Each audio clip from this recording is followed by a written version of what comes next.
ဓမ္မသဘင်တရားဝဲရှိရာသို့တရားလူခံရာရောက်ရှိလာကြကုန်သောအမျိုးကောင်းသားမျိုးကောင်းသမီးပေါင်းသူတော်ကောင်းတို့အားဓမ္မဒါနအမတဒါနအနေအချင်းပေးလူခေါ်ကြားအပ်သည့်မဟာပုံနထေရအပါဒံတရားလို့မဟာပုံနထေရအပါဒံတရားကိုဘုန်းကြီးတို့မြန်မာမှုလေးပြုပြီးတော့ပေးထားတဲ့တရားကောင်းစဉ်ကဝါနိစ္စကာမနှလုံးသားတဲ့ဗတ်တရားတဲ့လေဝါနိစ္စကာမနှလုံးသားလို့အမည်ပေးထားတဲ့မဟာပုံနထေရအပါဒံတရားတနည်းပြောရင်ဘုန်းကြီးတို့ရွှေဆက်တော်ဘုရားသမိုင်းလို့လည်းပြောလို့ရပါတယ်မြန်မာပြည်မှာအဦးဆုံးယဟန္တာရှင်သူမြတ်ကြီးပါမဟာပုံနဆိုတာမဟာပုံနဟာမြန်မာပြည်သားယဟန္တာထဲမှာပထမဦးဆုံးထိပ်ပဲအဲ့ဒီမဟာပုံနနဲ့ဆက်နွယ်ပြီးတော့ဘုန်းကြီးတို့ဒီနေ့မင်းမှုကဘုရားရဲ့အထက်ဆက်တော်ရာအောက်ဆက်တော်ရာနှစ်ဆူချတော်မူတဲ့အကြောင်းကိုဘုန်းကြီးဒီနေ့ချိန်ရှိသလောက်ပေါ့လေမနေ့ပိုင်းမှာပြောပါမယ်မပြီးရင်နေ့လယ်ပိုင်းဆက်ပြောမှာပါအေဒါကြောင့်မြတ်စွာဘုရားတတ်တော်ထင်ရှားရှိစဉ်ကာလကမြမပြည်သားဥဆုံးယဟန္တာတစ်ပါးရဲ့အကြောင်းကိုဝါနိစ္စဂါမနှလုံးသားလို့အမည်ပေးထားတဲ့တရားဒေသနာဒီကနေ့စတင်ကဟောကြားမည်ဖြစ်လေသောကြောင့်တရားမောကြားသေးပြီတရားမနာကြားသေးပြီမှာတရားပိုင်ရှင်ဖြစ်တော်မူတဲ့ဘုံတော်6ပါးသခင်တပည့်ညုဘုရားရှင်ကိုရောမြတ်ကြီးကိုယောသေးသောလှုပ်ချီမိုးရှိခိုး၍ဓမ္မသဘင်စတင်ဖွင့်ရအောင်အလုံးမရိတ္တပေါင်းသူတော်ကောင်းတို့ကလှုပ်ချီပြီးတော့ဘုရားရှင်ကိုရောမြတ်ရဲ့ဂုဏ်တွေကိုအာယုံပြုနေပါဘုရားကဓမ္မသနပလင်ဌာနကနေပြီးတော့ဘုရားရှင်ကိုရောမြတ်အားခြေကျူကိုရောပူဇော်အပ်တဲ့နမကာရဘုရားရှိခိုးဖြင့်ဘုရားရှိခိုးပူဇော်၍ဓမ္မသဘင်စတင်ဖွင့်ရအောင်မူနေတေကောဓမ္မမောဟံဟံတွာဘောဓိတိပင်ကဇံဇနံတတ္တမရံတိသောတံပါလိတုမံစိနောမူနေတေကောအဝိဇ္ဇာမိုင်းလုံးပိခါဖုံးသဖြင့်သုံးလောကပွေငူဝဲကဲမဲ့သူကင်းပါလေအလင်းမရနိုင်မဲ့ဖြင့်အာနုံနုံချထုံပေကမြင့်ကင်းနေကြတဲ့တတ္တဝါခပင်တွေကိုတွင်ပါဝေဖြာလင်းကြစေငါထွန်ပါဝေရာအန္တုမာလီရောင်ကြီးပါဝေဘုရားရှင်ဆိုတဲ့နေမင်းကြီးသည်တတ္တမရံတိဆုံးပြောမမနိုင်သည်သုံးလောကရတခွင်ကုံစင်အောင်ပပဝင်နိုင်သည်ပရိယပฏิပါပရိဝေဒဆိုတဲ့အယောင်လင်းတို့ဖြင့်ဝါတတ္တမရံတိတောင်းခွင်ထက်အစရာမောင်းနှင်ထွက်ဖြာတောင်းရင်စัจ जा လက်ခံပါဝေသူတော်ကောင်းတရားတော်ဒီဟုသောအယောင်လင်းတို့ဖြင့်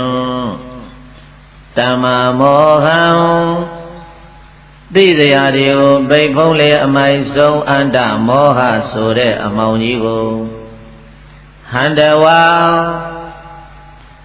သေဇရာပေါင်းချင်းဘဝဲပါမောင်ခွင်းလက်ဖြာရောင်ဝင်းသစ္စာဆိုတဲ့အယောင်လင်းတို့ဖြင့်ဘယ်ခွင်းဖြတ်တော့အလင်းတို့ရောက်စေတော်မူပြီး၍ပင်ကသံဇနံအဝိဇ္ဇာမိုက်တော်မှာအိမ်မောရီကြဘယ်တော့မှမပွင့်နိုင်ကြတဲ့ဝိနည်းကြတတ္တဝါတွေကိုဘောရေတိ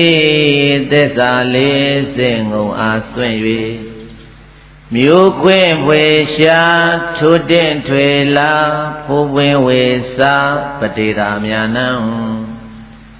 ဝေဝေစာစာအလပန်းတို့ဖြင့်ပွင့်လန်းစေတော်မူခဲ့လေပြီသောစီနောလေးလီသစ္စာရောင်ရွှေဝါဖြင့်တတ္တဝဝေနေပွင့်လင်းစေသည် ပရမေယနှင့်ဘုရားရှင်ကိုရောမြတ်ကြီးသည်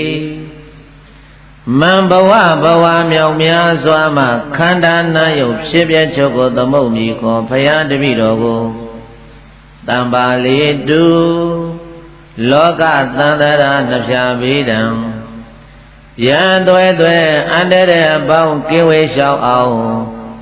ကောင်းစွာမဲ့သွေစောင့်ရှောက်တော်မူပါစေသာမြတ်စွာ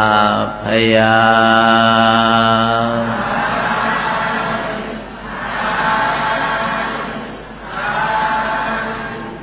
တံပြယဟနာကြီးတစ်ပါးရဲ့အကြောင်းကိုပြောမယ်ဆိုရင်ဧကံသမယံဘဂဝါသဝဋ္ဌိယဝိဟာရတိစေတဝနေအာနာထပိန္တိကတအာရမေ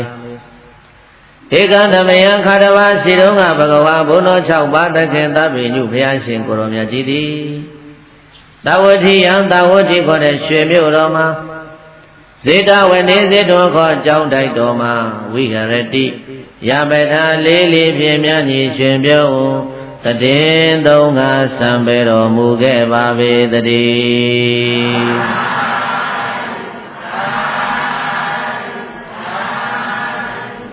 ဘုန်းတော်6ပါးသခင်သဗ္ဗညုဘုရားရှင်ကိုရောမြတ်သဝဋ္ဌိပြေမွန်စေတော်ခေါ်ကြောင်းတိုက်တော်မှာယပထာလေးလေးဖြင့်မြတ်ကြီးရှင်ပြုံးတည်သုံးစံပေတော်မူနေစဉ်ခါကာလစီတုံးကဒေနခောပဏသမယေနအာယတမပုံနောယေနဘဂဝတေနုပသင်္ကမိတဲ့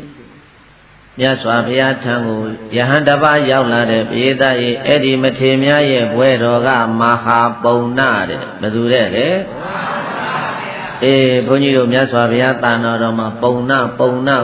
ဆိုတဲ့နာမည်တူတွေအများကြီးရှိတယ်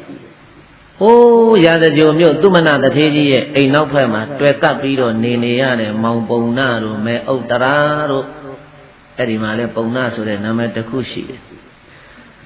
နောက်တဲ့အခါនិရောဓသမပဝင်စားပြီးထလာတဲ့ရှင်သာရိပုတ္တရာကြီးကိုဆွန်းတဲ့ရေဘူးရေချမ်းတွေလှူလို့မြေဆိုင်ခဲတွေကရွှေတွေဖြစ်သွားတယ်ပုံနာတထေဆိုတာလည်းရှိပါတယ်အခုဘုန်းကြီးတို့ပြောမဲ့ဒီမဟာပုံနာဆိုတာကရာဇဂိုကလည်းမဟုတ်ဘူးတာဝဋ္ဌိကလည်းမဟုတ်ဘူးဘယ်မြို့ကတော့ဆိုရင်ပိဿတိမြန်မာနိုင်ငံသားကုံတယ်ကြီးတူတဲ့ဒီနေ့ခေါ်တော့မြန်မာနိုင်ငံပေါ့ရှေ့ကခေါ်တော့ပိဿတိဘုန်းကြီးတို့မြန်မာနိုင်ငံဟာတတ်စွာဘုရားသာသနာတော်မရောက်ခင်ပေါ့ပစ္စန္တရထလို့ခေါ်တယ်ဘုန်းကြီးတို့မြန်မာနိုင်ငံကိုပစ္စန္တရေတဲ့ဒီနေ့အနေနဲ့ပြောမယ်ဆိုရင်ဘုန်းကြီးတို့အဲ့ဒီမဟာပုံနာရဲ့ရွာဟာဘယ်ကတော့ဆိုရင်မကွေးတိုင်းရှေ့ကခေါ်တော့သူနာပရန္တတိုင်းတဲ့သူနာပရန္တတိုင်းခဏိခေါ်နေတာမကွေးတိုင်းရွာကဝါနိစ္စခာမရွာတဲ့ရှေ့ကခေါ်တာကဝါနိစ္စခာမရွာဒီနေ့ခေတ်ရဆိုမင်းမှုနဲ့မန်းဆက်တော်ရအနီးကရွာလေးတရွာပေါ့အဲ့ဒီမှာညီကို2ယောက်ရှိတယ်မဟာပုံနာနဲ့စုလပုံနာတဲ့ဘယ်သူနဲ့ဘယ်သူလဲအလုတ်ကဘာလုတ်တော့ဆိုကုံကူးတန်းရောက်ဝယ်မှုအလုတ်ကိုလုပ်ကြပါလေမဟာပုံနာနဲ့စုလပုံနာညီကို2ယောက်ဟာညီတစ်လှက်အကိုတစ်လှက်ဒီတစ်ပတ်အကိုကုံဝယ်ထွက်ရင်ညီကနောက်ပိုင်းကရွာမှာရောက်နေခဲ့တယ်နောက်တစ်ပတ်ညီကုံဝယ်ထွက်ရင်အကိုလုံးတဲ့ပုဂ္ဂိုလ်ကဆိုင်ထိုင်ပြီးတော့နောက်ကနေရောင်းတယ်အဲ့ဒီလိုညီတက်လက်အကိုတက်လက်လက်တက်ကြီးတွေနဲ့ကုန်ပစ္စည်းတွေတင်ပြီးတော့ကုံရောင်းကုံဝယ်ထွက်တယ်တဲ့ဘယ်ကိုထွက်သွားကြတော့ဆိုရင်အနောက်ဘက်ကိုထွက်သွားတာဟိုးရခိုင်ရိုးမတောင်တန်းကြီးကိုဖြားမကွေးတိုင်းကနေထွက်သွားပုံလေးကိုမျက်စိထဲမြင်အောင်ကြည့်တာရခိုင်ရိုးမတောင်တန်းကြီးကိုဖြားပြီးတော့အိန္ဒိယထဲကိုဝင်အိန္ဒိယတဲကိုဝင်သွားတဲ့အခါကျတော့ဘယ်ရောက်သွားတော့လို့ဆိုတော့တာဝဋ္ဌိနယ်ပေါ့တာဝဋ္ဌိနယ်မျိုးကိုရောက်သွားတာအဲ့ဒီလိုနဲ့ညီကို2ယောက်တလဲစီခရီးထွက်လိုက်တာအခုတစ်ချိန်ခရီးထွက်တာဟာမဟာပုံနာရဲ့အလှဲ့ပဲတဲ့မဟာပုံနာရဲ့အလှဲ့ဖြစ်တော့မဟာပုံနာကညီလေးစုလပုံနာကိုပြောတယ်ငါညီမင်းအိမ်ဆောင်နေခဲ့နော်ကောင်းကောင်းနေဟိအကိုကြီးကုံဝယ်ထွက်အောင်မယ်ဆိုပြီးတော့အဲ့ဒါလက်တက်ကြီးနဲ့ခြေပြီးတော့မဟာပုံနာကြီးကုံဝယ်ထွက်လာတာပရိသတ်တွေလမ်းထဲမှာတွေ့တဲ့ကုံတွေဝက်တင်နဲ့အိန္ဒိယထဲရောက်သွားရော အိန္ဒိယကနေသွားရင်နဲ့တာဝတိရောက်သွားရောတာဝတိကိုရောက်သွားတော့သူတို့ဘယ်မှာစခန်းချလဲဆိုရင်တာဝတိမြို့နဲ့ဇေတဝန်ကျောင်းတိုက်အကြားမှာသူတို့စခန်းချလာတာဝတိမြို့တောင်တကားကနေထွက်လာရင်အနောက်ဘက်နားကိုချို့တရွရွနဲ့သွားလိုက်လို့ရှိရင်အနောက်တောင်တောက်လို့ခေါ်တဲ့စနေတောက်အဲဒီစနေတောက်နားမှာဇေတဝန်ကျောင်းဆိုတာရှိတယ်ဗျာအဲ့ဒါတာဝတိမြို့သူမြို့သားတွေကမနေ့ကျတော့ဆွမ်းနေခဲဝရီဘောဇနေယူနတ်စွာဘုရားဆုံးကတာဝတိကနေထွက်ဇေတဝန်နဲ့ဝင်သွားညနေကျတော့လဲရှင်မိပန္နတာတွေကင်ဆွဲပြီးတော့ဇေတဝန်ကျောင်းထဲကိုတရားနာဖို့သွားတယ်တနေ့နှစ်ခေါက်မနေ့တစ်ခေါက်ညနေတစ်ခေါက်မနေ့တစ်ခေါက်ညနေတစ်ခေါက်တနေ့နှစ်ခေါက်မှလာရောက်နေတဲ့မြို့သူမြို့သားတွေကိုလှဲ့တက်ကြီးချပြီးတော့စခန်းနားနေတဲ့မဟာပုံနာတို့ပုံတဲ့အုပ်စုကသူတို့ရှိကဖြတ်သွားနေတာကိုနေ့တိုင်းမြင်တွေ့နေရတဲ့အခါကျတော့အဲ့ဒီမှာပုံတဲ့အကြည့်မှုဖြစ်တဲ့မဟာပုံနာကလူတယောက်ကိုလှမ်းပြီးတော့မေးတယ်အမောင်တို့ဟာဟိုရှိကဥယျာဉ်ကြီးတွေကိုဆွမ်းခဲဝဲတည်သေးတဲ့ရှင်မီးတွေပန္နသားတွေလက်ဆွဲပြီးတော့တနေ့ကိုနှခေါင်းနေတိုင်းသွားနေတာဘာသွားလုံနေတာလဲလို့မဟာပုံနာကုံတဲ့ကြီးကမေးတဲ့အခါကျတော့အမေခံရတဲ့တာဝတိပြည်သားကဘာပြောတယ်လဲဗုဒ္ဓလောကေသမုပ္ပန္နောဟိတယတပ္ပပါဏိနံဓမ္မောဇဒေတိယတိဩဘာသမိကောပရိနိဗ္ဗာယိကောတံမောရဂာမိဒုက္ခတပဝေတိတောလောကေလောကထဲမှာဗုဒ္ဓဘုရားရှင်ကိုရောမြတ်ဆိုတာသမုပ္ပန္နောဥဒိတောင်ဇောနေဆက်ဝန်ကဲ့သို့ပွင့်ထွန်းပေါ်ပေါက်တော်မူခဲ့ပါပေပြီဒေနာတတဂတိနာထို့သောလောကထွတ်တင်ဘုရားရှင်ကိုရောမြတ်ကြီးသည်ဓမ္မောစတရားတော်ကိုလည်းပဲဒေတိယတိခေါ်တော်မူအပ်ပါပေပြီဩဘာသမိကောကိလေသာအမှုတွေငြိမ်းရာငြိမ်းချောင်းဖြစ်သောပရိနိဗ္ဗာယိကောကိလေသာပရိနိဗ္ဗာန်ဝိဇာချုပ်ငြိမ်းရုပ်သိမ်းရလည်းဖြစ်ပေသောတံမောရဂာမိသစ္စာလေးပါးတည်ခြင်းကိုလည်းရောက်စေတတ်သောဒုက္ခတဘဝေတိတောသစ္စာလေးရတသိမြင်ဘုရားရှင်ကိုရောမြတ်တို့ကောင်းစွာဟောကြားအပ်သောဓမ္မောစတရားတော်မြတ်ကိုလည်းပဲဒေတိယတိကောင်းစွာမသွေဇေတွန်ကျောင်းမှာတရင်သုံးနေထိုင်ငါဟောကြားတော်မူအပ်ပါပေပြီတကား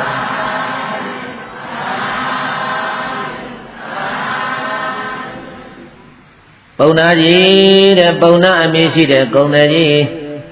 ဟိုးတောအုပ်ထဲမှာမြတ်စွာဘုရားဆိုတာရှိတယ်အဲ့ဒီမြတ်စွာဘုရားကကိလေသာငြိမ်းရန်ငြိမ်းချောင်းသူတော်ကောင်းတရားတွေကိုဟောနေတာအဲ့ဒါတို့တရားနာသွားတာအဲ့ဒီဖြေစကားကိုကြားရယုံများနဲ့မဟာပုံနာရဲ့ကြောလုံးဖြမ်းမြတ်จิตတိတွေထလာတယ်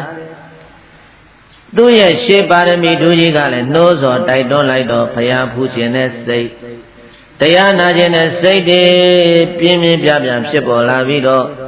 ဇေတွန်ကျောင်းတော်ကိုသွားနေတဲ့ပရိသတ်ကြီးနောက်ကိုတကောင်းကောင်းနဲ့လိုက်သွားလိုက်တာပိသတ်ရဲ့ဇေတွန်ကျောင်းတော်တွေကိုမဟာပုံနာကုံတဲ့ကြီးဆိုင်မြိုင်နဲ့ရောက်သွားပြီဒီနေ့တရားပွဲမှာဘုရားရှင်ကိုရောမြတ်ရည်ညွှန်းပြီးတော့ဟောရမယ်သူဟာမဟာပုံနာဖြစ်ပါတယ်ဘုရားရှင်တို့ရဲ့သဗ္ဗညုတရွှေဉာဏ်တော်မှာကြွတ်ထိုက်တဲ့ဝိနည်းတို့ရဲ့တဏ္ဍာဟာထင်ထင်ရှားရှားပေါ်လာမြဲပါမဟာပုံနာရဲ့ရုပ်အစစ်အင်္ဂါဘုရားရဲ့ရွှေဉာဏ်တော်ကိုယ့်ရဲ့ထဲမှာပေါ်လာတဲ့အခါကျတော့ဘုရားရှင်ကိုရောမြတ်ကအဲ့ဒီမဟာပုံနာကိုဒါနကထာတဲ့ဒါနနဲ့ပတ်သက်တဲ့တရားစကားသီလကထာသီလနဲ့ပတ်သက်တဲ့တရားစကားတက္ကကထာနတ်ရွာသုကတိလာရလာကြောင်းကိုဖော်ပြတဲ့တရားစကားကာမနာအရိနဝကထာကာမဂုဏ်တို့ရဲ့အပြစ်တွေကိုဖော်ပြတဲ့တရားစကားနိခံမေအာနိတန္တကထာကာမဂုဏ်မှထွမြောက်ခြင်းအကျိုးကိုဖော်ပြတဲ့တရားစကားသတ္တုသစ္စာကထာသစ္စာ၄ပါးနဲ့ပတ်သက်တဲ့တရားစကားအဲ့ဒီလိုဘုရားရှင်ကိုရောမြတ်ကအနုပုံပိကဒေသနာတော်အစဉ်နဲ့ဒါနကစဟောတာဘယ်ကစဟောဒါနကစတင်ပြီးတော့ဟောပါတယ်ဒါနကိုပရိသတ်ဟာစိတ်ဝင်စားလာပြီဆိုတော့မှသီလတဆင့်တည်းဟောသီလဒါနနဲ့သီလရဲ့ဒါနရဲ့လူရာပေတာဒါနရဲ့စောင့်တည်ခြင်းတွေကြောင့်ဘာအကျိုးတွေရမလဲဆိုသိကျင်ကြတယ်ဒါကြောင့်မြတ်စွာဘုရားရှင်ကိုရောမြတ်ကတ ဒါနကထာသီလကထာရဲ့နောက်နာမှာသက်ကကထာလို့ခေါ်တဲ့လူချမ်းသာနတ်ချမ်းသာအကျိုးပြတရားကိုတတ္တိယနေရာမှာဟောတာဒါနသီလကောင်းမှုပြုလူချမ်းသာနတ်ချမ်းသာဟဲ့ဆိုတော့တတ္တဝါတွေကဘယ်နဲ့ဖြစ်လာတယ်လဲဆိုတော့ကာမတဏ္ဍမကင်းတဲ့သူတွေရဲ့သမရာအယလူစည်းစိတ်နတ်စည်းစိတ်ဆိုတဲ့အဲ့ဒီကာမဂုဏ်ကိုလိုချင်တဲ့တဏှာလောဘတွေတက်လာအောင်ပဲဒါကြောင့်နောင်နာကနေပြီးတော့မြတ်စွာဘုရားကကာမဂုဏ်တို့ရဲ့အပြည့်ကိုပေါ်ပြတဲ့ကာမနာအာဓိနဝကထာဆိုပြီးတော့ဘုရားကဒေသနာတော်ကိုဒီလိုအစဉ်တိုင်းသွားတာပြည့်တတ်ရဲ့နောက်ဆုံးတော့မှဒီလောက်အပြည့်တွေများတဲ့ကာမဂုဏ်တွေကိုစွန့်နိုင်ရင်ဘယ်ပုံပဲနည်းချမ်းသာတဲ့ဆိုတဲ့အပယ်လေးပါးမှလွတ်မြောက်ကြောင်းဇာတိသရဗျာတိမရဏမှလွတ်မြောက်ကြောင်းလို့ခေါ်တဲ့နိခမ်းမေအာနိသန္တကထာကိုခေါ်တော်မူလိုက်တာအဲ့ဒါပရိသတ်အစွန်ကနေထိုင်ပြီးတော့တရားနာနေတဲ့မဟာပုံနာကုံတယ်ကြီးကဘုရားရှေ့တော်မောက်ကိုတရားဝဲလဲပြီးတော့ရောက်လာတဲ့ဘုရားသားရေရောက်လာပြီးတော့ဘုရားရှင်ကိုရောမြတ်ကိုဗန္ဒီဘုန်းတော်ကြည်တော်မူတော်မြတ်စွာဘုရားဘဂဝါဘုရားရှင်ကိုရောမြတ်သည်ဘိက္ခုတံခေနာယံတံဃာနှင့်တတ္တေတူတကဝသွားတနာယမနဖြံဆွန်ဖုံပေးရန်အလို့ငါ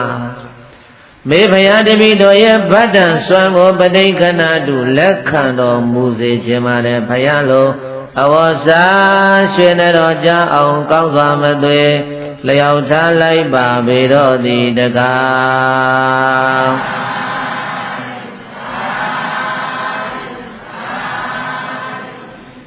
မြမပြည်သားမဟာပုံနာကုံတယ်ကြီးဟာတခါမှလည်းဘုရားကိုမဖူးဘူးတဲ့ဘုရားတရားကိုလည်းတခါမှမနာဘူးတဲ့ဖူးလဲဖူးလိုက်ရနာလဲနာလိုက်ရစိတ်ထဲမှာတခါတည်းတရားကြည်ညိုစိတ်တွေဖြစ်ပြီးတော့မြတ်စွာဘုရားနဲ့တန်ဃာတော်တို့ကိုဆွမ်းသာပင်တယ်တဲ့တပည့်တော်တို့စကံချတာတဲ့လက်တကြီးရှိတဲ့နေရာကိုမနေ့ပြန်ကရှင်ဘုရားနဲ့တို့ကသင်္ဃာတော်တွေဆွမ်းဖုံးပြီးကြွတော်မူပါလို့ဘုရားရှင်ကိုရောမြတ်ကိုဆွမ်းသာပင်ပါတယ်ဒီတော့မှဘုရားရှင်ကိုရောမြတ်ကအဒီဝါသေဟိဘဂဝါတုံနိဘာဝေနစိတ်နေပြီးတော့ငြိမ်သက်စွာဖြင့်မြတ်စွာဘုရားဒီအဲ့ဒီဆွမ်းကိုလက်ခံတယ်ဆွမ်းလက်ခံပြီးတော့မဟာပုံနာပြည့်စုံတဲ့ဆွမ်းဘုရားရှင်ကိုရောမြတ်လက်ခံမှသိတော့မဟာပုံနာမိမိရဲ့လက်တာစခန်းကိုပြန်လို့ကုံတယ်တွေကိုတိုက်တွန်းလို့ဆိုတဲ့အမောင်တို့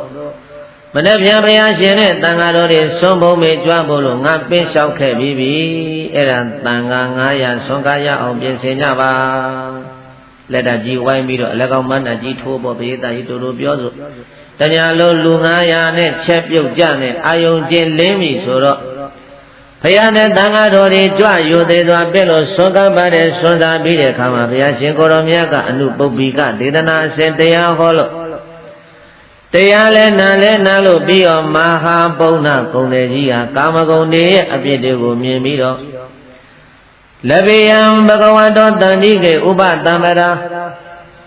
လဘေယံဘဂဝတောတန်တိကေဥပတံပရာရှင်ဘုရားတပည့်တော်ရှင်ဘုရားသာသနာပေါင်းဝင်လို့သင်္ကန်းဝတ်ပါရစေတော့ဖရာတဲ့သင်္ကန်းဝတ်ဖို့ခွင့်တောင်းတာမလုပ်ဖို့ခွင့်တောင်းတာ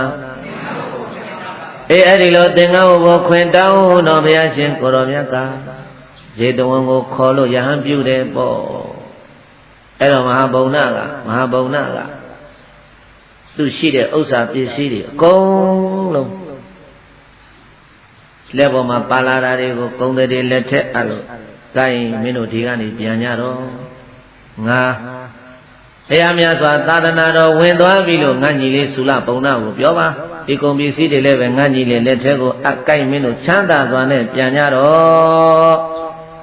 ဆိုပြီးတော့ပြည့်တတ်တယ်အဲ့ဒီမှာရှိတဲ့လှဲဥစ္စာပစ္စည်းတွေအကုန်အပ်လို့မဟာပုံနာခေါ်တဲ့ကုံတယ်မူကြီးသည်ဘဂဝါတော်ဘုရားရှင်ကိုရောမြတ်ရဲ့တန်တိကေထံတော်ဘာမှာပပိဇံရှင်သာမဏေဖြစ်ကိုဥပသမ္ပနာယဟမစဉ်ဖြစ်ကိုအလတ္တာခေါ်အလတ္တာဧဝကောင်းစွာမသွေရတော်မူခဲ့ပါပြီတကား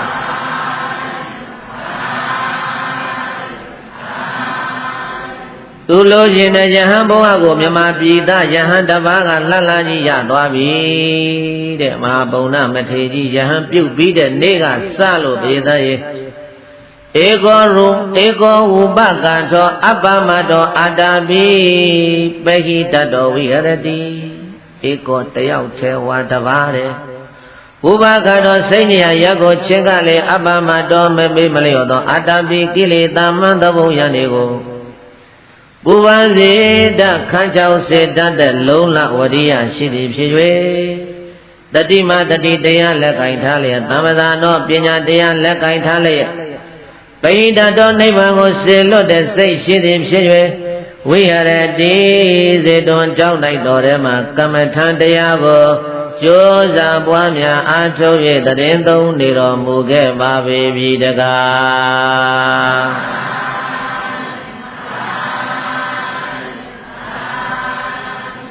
နေ့နေ့ညညလုံလဝရိယနဲ့ကမ္မထံတရားတွေ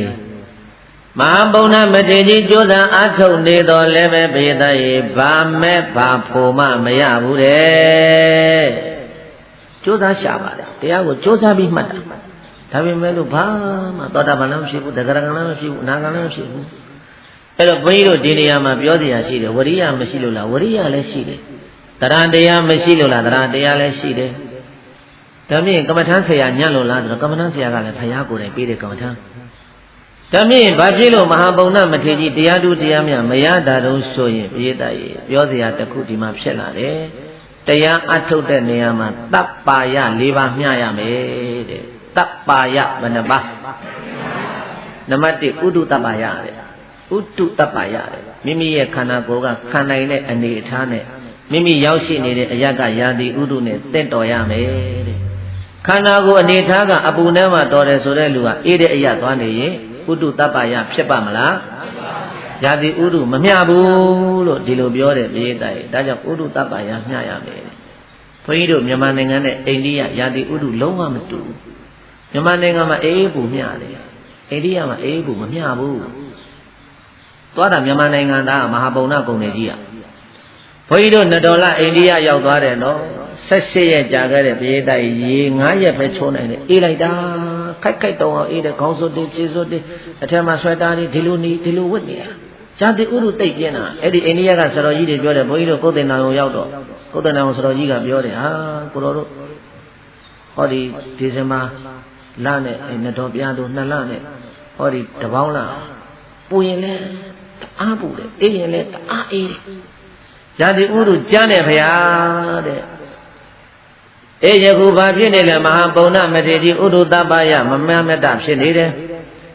ပုဂ္ဂလတပ္ပါယဒုတိယတစ်ခုကအယဒေတတစ်ခုကိုရောက်သွားတဲ့အခါမှာပုဂ္ဂိုလ်ရေးညီညွတ်မှပျော်ပျော်ပါးပါးဖက်လက်တကင်းရှိမှစိတ်ကြည်တယ်ဟုတ်တယ်မလားပိဋကရေအေးအဲ့ဒီလိုစိတ်ကြည်မှတရားအထုတ်နိုင်တယ်တဲ့တူတူပဲပေါ့ဘုန်းကြီးတို့ကမ္မထာတိုက်တွေလည်းပဲနှစ်ပါးနေရင်တစ်ပါးနဲ့စိတ်ကညီညွတ်နေမှအဲ့လိုမဟုတ်ဘဲနဲ့မခေါ်ဘူးမပြောဘူးမျက်စောင်းလေးထိုးရန်နေဖြစ်ဆိုအဲ့ဒါပုဂ္ဂလတပ္ပါယအမြတ်တာတူတူပဲပရိယတ်ဒီသာသင်တိုက်ကြီးလည်းတူတူပဲပရိပါတိကမ္မထာတိုက်ကြီးလည်းတူတူပဲဒီလိုပုဂ္ဂိုလ်ရေးရလဲညီညွတ်မှသာလေတရားလို့အထုတ်လို့ရတယ်သဗ္ဗေပရိယတ်တိသင်လို့ရတယ်နောက်တကအာဝါဒတပ္ပါရတယ်နေရာထိုင်ခင်းကလည်းအေးဒံကိုကာကွယ်ဖို့အပူဒံကိုကာကွယ်ဖို့လုံလုံချုံချုံကြည်ကြည်နူးနူးရှင်မျိုးပဲဖြစ်တဲ့နေရာကလေးကြောင်းကလေးတွေလေရှိမှအာဝါဒတပ္ပါယဖြစ်တယ်တဲ့တရားအထုတ်လို့ရတယ်တဲ့နောက်တစ်ခုကဘောဇနတပ္ပါယသွန်ဘောစဉ်မျှတရမယ်အေးလိုခြင်းအေးပေါ့အပူအစံအစတ်တို့အခါတို့အငံတို့လိုခြင်းလည်းပဲအဲ့ဒါလေးတွေကိုကိုယ်ဝမ်းနဲ့ကိုယ်ပိုက်နဲ့တက်တော်ရလေးတွေကိုစားပေးတောက်ပေးဖုံးပေးရမှဒါလေအစာအာဟာရတွေဖြစ်ပြီးတော့တရားအထုတ်လို့ရတယ်တဲ့တပ္ပါယ၄ပါးညီညွတ်မှပရိယပရိပတ်လုပ်ငန်းကိုခရီးပေါက်တယ်မမြရင်ခရီးမပေါက်ဘူး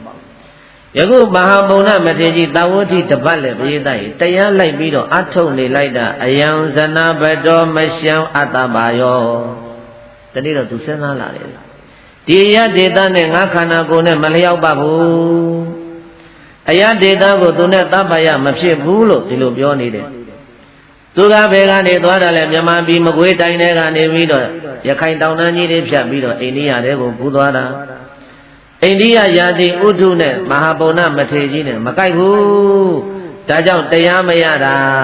အဲ့ဒီတော့ငါယာတိတံကိုယာတိဥဒုတံကိုငါမခံနိုင်ဘူးအဲ့တော့ငါရွာပြန်မယ်တဲ့မဟာကာမဝါနိစ္စရွာကိုပြန်မယ်အဲ့ဒီအကျံမဟာဗုဒ္ဓမထေရမှာဖြစ်လာတယ်ဖြစ်လာတော့မြတ်စွာဘုရားထံကိုသွားပြီးတော့နှုတ်ဆက်ကြော့ပါတယ်နှုတ်ဆက်ကြော့ပြီးတော့မြတ်စွာဘုရားကိုတရားတောင်းတယ်ဘဂဝါဘုန်းတော်ကြည်တော်မူသောမြတ်စွာဘုရား ဘဂဝါဘုရားရှင်ကိုရောမြတ်ကြီးဒီမံဘုရားတပည့်တော်ကိုတန်ခိတ်ဒေနာအကျဉ်းချုပ်အဖြစ်ဓမ္မတရားကိုဒေသေတုဟောတော်မူပါဘုရားရှင်ဘုရားအချိန်သိမ့်မရလို့တပည့်တော်မြမပြည်ပြန်တော်မယ်တပည့်တော်ကိုရှင်ဘုရားတရားတူတူဟောပါတဲ့တရားအရှိကြီးတောင်းမှန်လားတူတူလေးလားတရားတူတူဟောပါလို့တောင်းမှန်တဲ့အခါကျတော့မှဘုရားရှင်ကိုရောမြတ်ကိုတရားတောင်းပြီးတော့သူအာမခံချက်တွေပေးတယ်ယာမဘဂဝါတော်ဓမ္မသုတ်တဝါဗန္ဒီဘုန်းတော်ကြည်တော်မူသောမြတ်စွာဘုရားယံဓမ္မရေကဲ့သို့ဟောတော်မူအပ်တဲ့ရှင်ဘုရားရဲ့ဩဝါဒတရားတော်ကိုသုတ်တဝါတပည့်တော်ကြားနာပြီး၍ဧကောဝုပကတောအပ္ပမတောအာတာပိဝိဟရိယတပည့်တော်တပါးတဲ့စိတ်ငြိမ်ရာအရာကိုသွားပြီးတော့ဧကောတပါးတဲ့ပဲနေမယ်တရားအထုတ်မဲ့ပုဂ္ဂိုလ်ကနှစ်ပါးနေရမလားတပါးတဲ့လားတပါးဆိုတော့တရားတဲ့နှစ်ပါးဆိုတော့သက္ကာတဲ့သုံးပါးဆိုတော့အလကားတဲ့ဒါကိုသိလို့ရှင်ဘုံနာကရှောင်းနေတာဧကောရှင်ဘုရားထံကတရားရပြီဆိုရင်တပည့်တော်တပါးတဲ့နေမယ်ဝုပကတော်စိတ်ငြိမ်တဲ့အရာမှာပဲနေမယ်အပ္ပမတော်ဟောတော်မူလိုက်တဲ့တရားကိုမမေ့ပါဘူးဗျာအာတာပိဝရိယတရားကိုလည်းတပည့်တော်လက်ကင်ထားမယ်ပဟိတတော်တပည့်တော်ရဲ့စိတ်ကိုတပည့်တော်ခန္ဓာထဲမှာပဲထားမယ်ဗျာတဲ့အာမကံချက်၅ချက်အာမကံဘယ်နှချက်ဘုရားရှင်ကိုသူအာမခံ၅ချက်ပေးတာဒီတော့မှဘုရားရှင်ကိုတော်မြတ်ကကောင်းပြီမဟာဘုံနာအဲ့ဒါဆိုမင်းကတူတူပဲဟောမယ်တဏိခောဘုံနာသက္ခုဝိညာယရူပအိဋ္ဌကန္တမနာပပိယရူပကာမုပတဟိတရဇနိယတံစေဘိက္ခုအဘိနန္တတိအဘိဝတတိဧဇောတာယဒိဋ္ဌတိတတတံဘိနန္တတောအဘိဝတတောဧဇောတာယဒိဋ္ဌတောဩမေဇတိနန္တိနန္တိသမုဒယဒုက္ခသမုဒယောပုံနာတိဝရမိချက်ပုံနာချက်သားပုံနာသက္ခုဝိညာဉ်ယောသက္ခုဝိညာဉ်လို့ခေါ်ရတဲ့မြင်သိစိတ်ဖြင့်သိရကုန်သောအိဋ္ဌာလို့ရှိရကုန်သောကန္တာနှစ်တရားကုန်သောမနာပါစိတ်နှလုံးကိုလည်းပွားစေတတ်ကုန်သောပိယရူပါချစ်အပ်တရားအပ်တဲ့ယုံလည်းရှိကုန်ထသောကာမုပတဟိတကိလေသာကာမဂုဏ်နှင့်ဆက်ဆံ၍လည်းနေကြကုန်သောရသနိယတတ်မဲ့ပွဲကောင်းလာစွာကုန်သောရူပအစဉ်မျိုးစုံရူပယုံတို့သည်တန်တိရှိကုန်၏တန်ထိုရူပယုံကိုဘိက္ခုယဟန်ဤစေပိနန္တတိအကယ်၍များတဏှာယာခနှင့်နှစ်တတိဖြစ်ပါညာအောင်စေပိဝတတိအကယ်၍တာယာဝဲကောင်းလိုက်တာလို့ပြောဆိုမိသည်ဖြစ်ပါညာအောင်စေဣဇောတာယာဒိဋ္ဌတိအကယ်၍သဝေနှင့်မြုပ်ပြီးတော့တည်ခဲ့မိသည်ဖြစ်ပါညာအောင်တန်တော်သက္ခုပတာဒသို့ထိခိုက်ခြင်းမြင်လာတဲ့ရူပါယုံကိုအဘိနန္တတောတဏငံဖန်ဆွဲလန်းနှစ်သက်နေသောအဘိဝတတောတာယာပွဲကြီးဟုနှုတ်မှပြောဆိုနေသောဧဇောတာယာဒိဋ္ဌတောသဝေနှင့်မြုပ်၍တည်နေသောတတ္တထိုပုဂ္ဂိုလ်ဟာနန္ဒီနှစ်သက်ခြင်းဆွဲမဲ့ခြင်းဆိုတဲ့နန္ဒီရာဂကိုနန္ဒီလို့ခေါ်တဲ့တဏှာလောဘသည်ဥပ္ပစ္စတိဖြစ်နိုင်တယ်ဥပ္ပစ္စတိဖြစ်တယ်နန္ဒီသမုဒယနန္ဒီရာဂဖြစ်ပါတယ်ဆိုတဲ့အကြောင်းကြောင့်တတ္တထိုနန္ဒီရာဂဖြစ်တဲ့ပုဂ္ဂိုလ်ဟာဒုက္ခသမုဒယဒုက္ခတွေဖြစ်ပြီးဣတိသို့အာငါဘုရားဒီဝရမိခေါ်တော်မူပါတယ်လို့ဘဂဝါဘုံတော်၆စုအောင်လန်းသူဖြစ်တော်မူသောဘုရားရှင်ကိုယ်တော်မြတ်ကအာယတမန္တံပုံနာအရှင်မပုံနာကိုဣတံဝဆနံဤဩဝါဒဇဂဒေသနာတော်ကိုအဝါစာကောင်းစွာမဲ့သွေဟောကြားတော်မူလိုက်ပါပေတည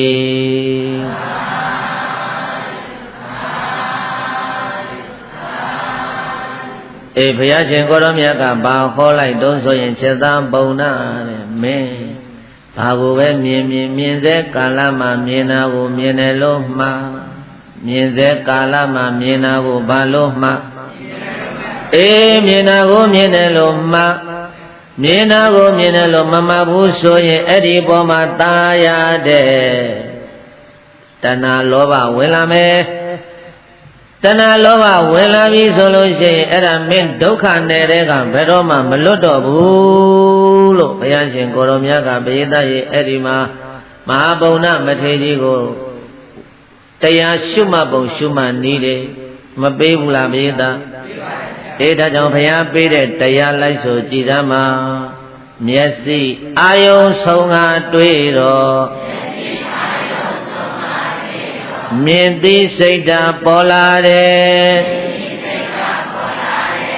မြင်ရတာကိုသာယာကြတော့ရူပတဏဖြစ်လာတယ်ရရအာယုံကြုံရဘဝမှာရှေးကြပျော်မွေ့သူပဲကွယ်ဆင်းရဲအထွေထွေဖြစ်စေတတ်လို့တဏှာအငတ်ကိုဖြတ်ရမယ်မြင်တဲ့အခါမှာမြင်တယ်မှန်မှတဏှာအငတ်ကပြတ်ပါတယ်ဒါကြောင့်ရှုမှတ်ဖို့ရေးတတိပေးတိုက်တွန်းလို့ဆိုတယ်မျက်စိအာယုံဆုံးငါတွေ့တော့မြင်သိစိတ်ဓာတ်ပေါ်လာတယ်မြင်ရတာကိုသာယာကြတော့ရူပတဏဖြစ်လာတယ်ရရအာယုံကြုံရဘဝမှာရှေးကြပျော်မွေ့သူပဲကွယ်ဆင်းရဲအထွေထွေဖြစ်စေတတ်လို့တဏှာအငတ်ကိုဖြတ်ရမယ်မြင်တဲ့အခါမှာမြင်တယ်မှန်မှတဏှာအငတ်ကပြတ်ပါတယ်ဒါကြောင့်ရှုမှတ်ဖို့ရေးတတိပေးတိုက်တွန်းလို့ဆိုတယ်ဘုရားရှင်ကိုရောမြတ်ကจิตသားတိမိဟာလည်းမင်းလျှောက်ပြီးတော့စဉ်းစားမနေနဲ့မြင်ရတာကိုမြင်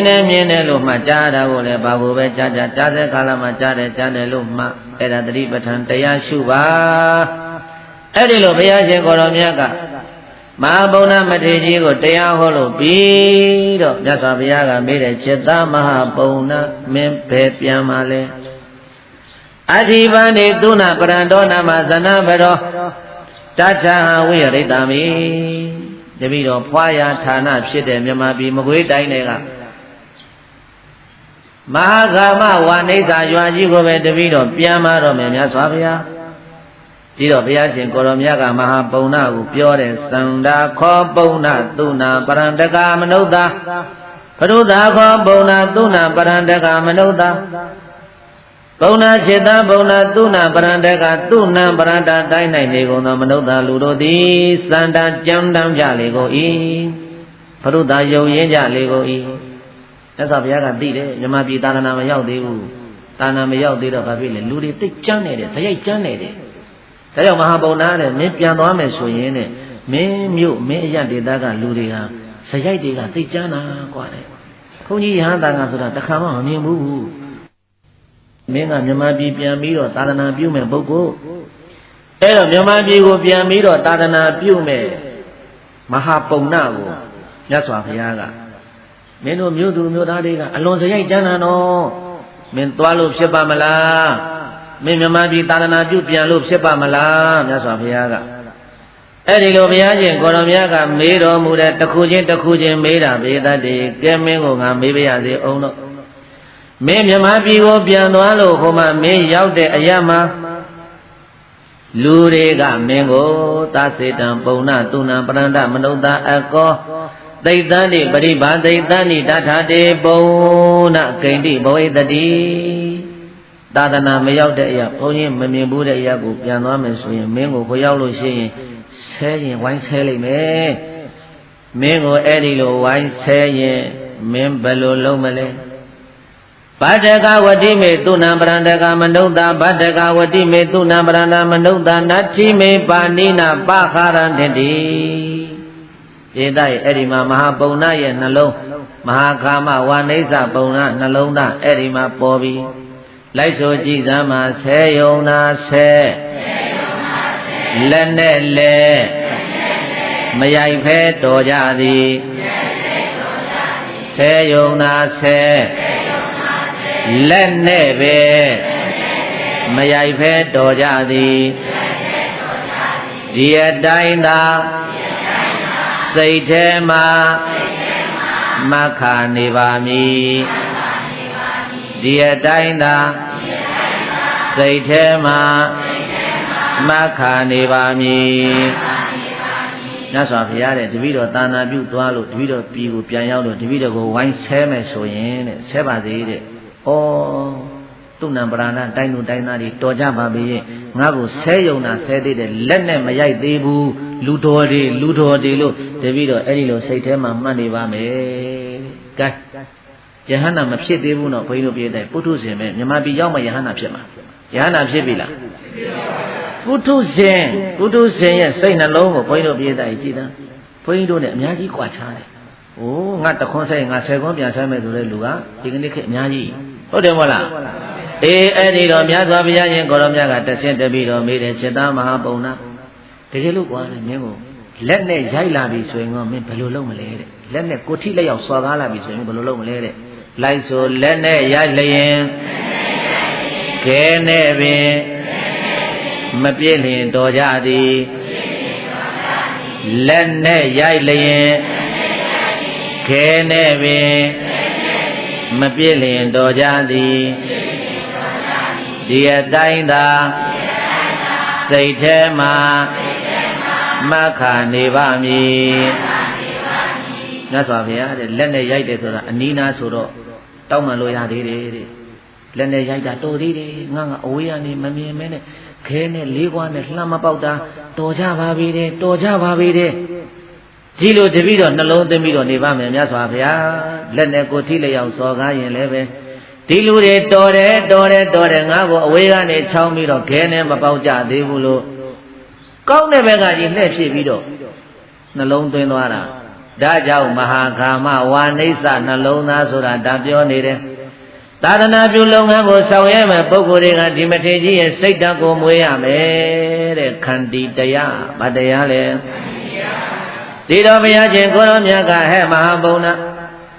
တကယ်လို့မင်းကိုအဝေးကနေပြီးတော့ခဲနဲ့ဝိုင်းပေါက်ကြမယ်ဆိုရင်မင်းဘယ်လိုလုပ်မလဲဆိုကြည့်ပါခဲနဲ့ပေါက်လျင်ဒုံနဲ့ပင်မရိုက်လျင်တော်ကြသည်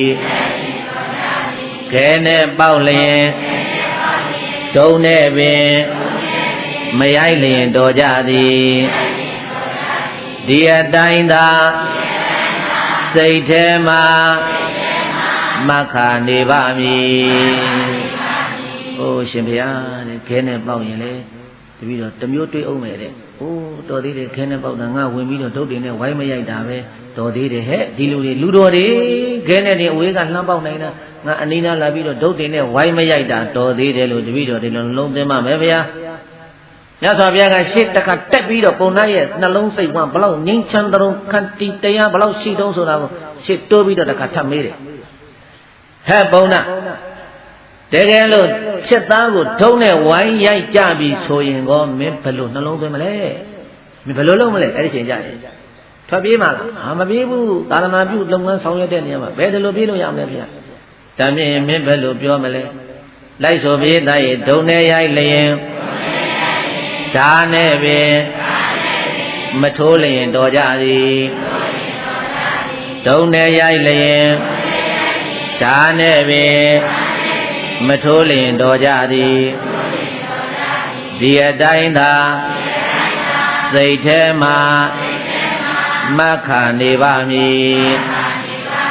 ။ဩဒုံနဲ့ရိုက်ရင်လည်းပဲတပည့်တော်နှလုံးသွင်းလိုက်မယ်ဗျာတဲ့တော်သေးတယ်ဒီလူတွေတော်ကြတယ်ငါဓာနဲ့မထိုးတာပဲတော်သေးဟဲ့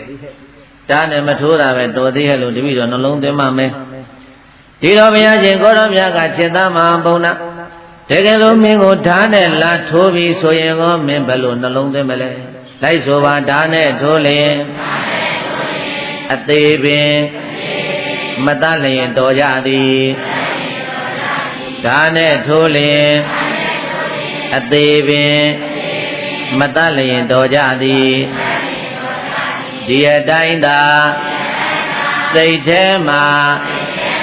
မခါနေပါမည်ဟိုရှင်ဗျာတဲ့ဓာတ်နဲ့ထိုးရင်လည်းပဲတပည့်တော်ကနှလုံးသွင်းအောင်ပါပဲတဲ့ဓာတ်နဲ့ထိုးရင်ထိုးသွားတာလက်မောင်းလေးထိသွားတာပေါင်လေးထိသွားတာငါအသေးမတတ်သွားတာတော်သေးဟဲ့ဒီလိုတပည့်တော်နှလုံးသွင်းပြန်မယ်ဗျာတဲ့ဒီတော်ဘုရားရှင်ကိုရောမြတ်ကနောက်ဆုံးမိကုန်းကိုမေးတယ်ရှစ်သားမဟာဘုံနာမင်းကိုတကယ်လူများအသေးတတ်ပြီးဆိုလျင်မင်းဘယ်လိုလုပ်မလဲဒီတော်မဟာဘုံနာကလျှောက်တဲ့ဘုံတော်ကြည်တော်မူသောမြတ်စွာဘုရားဗန္ဒီဘုံတော်ကြည်တော်မူသောမြတ်စွာဘုရားဘဂဝါတော်ဘုရားရှင်ကိုရောမြတ်ရဲ့သာသနေသာသနာတော်ထဲမှာကာယေစခန္ဓာကိုယ်၌၎င်းဇီဝိတေသအတ္တ၌၎င်းဧကေစေချိုးကုန်သောတာဝကတပည့်တာဝကတို့သည်အတ္တိယမာနညီငွေကြကုန်သည်ဖြစ်၍ဟာရယမာနယွန်ရှာကြကုန်သည်ဖြစ်၍ဇီကုသမာနဆက်စုံယွန်ရှာကြကုန်သည်ဖြစ်၍တထဟာရကံဒါလည်းနေကိုပတိယေသင်္တိရှာမိကြပါကုန်လေဗျာမြတ်စွာဘုရားလက်ထက်က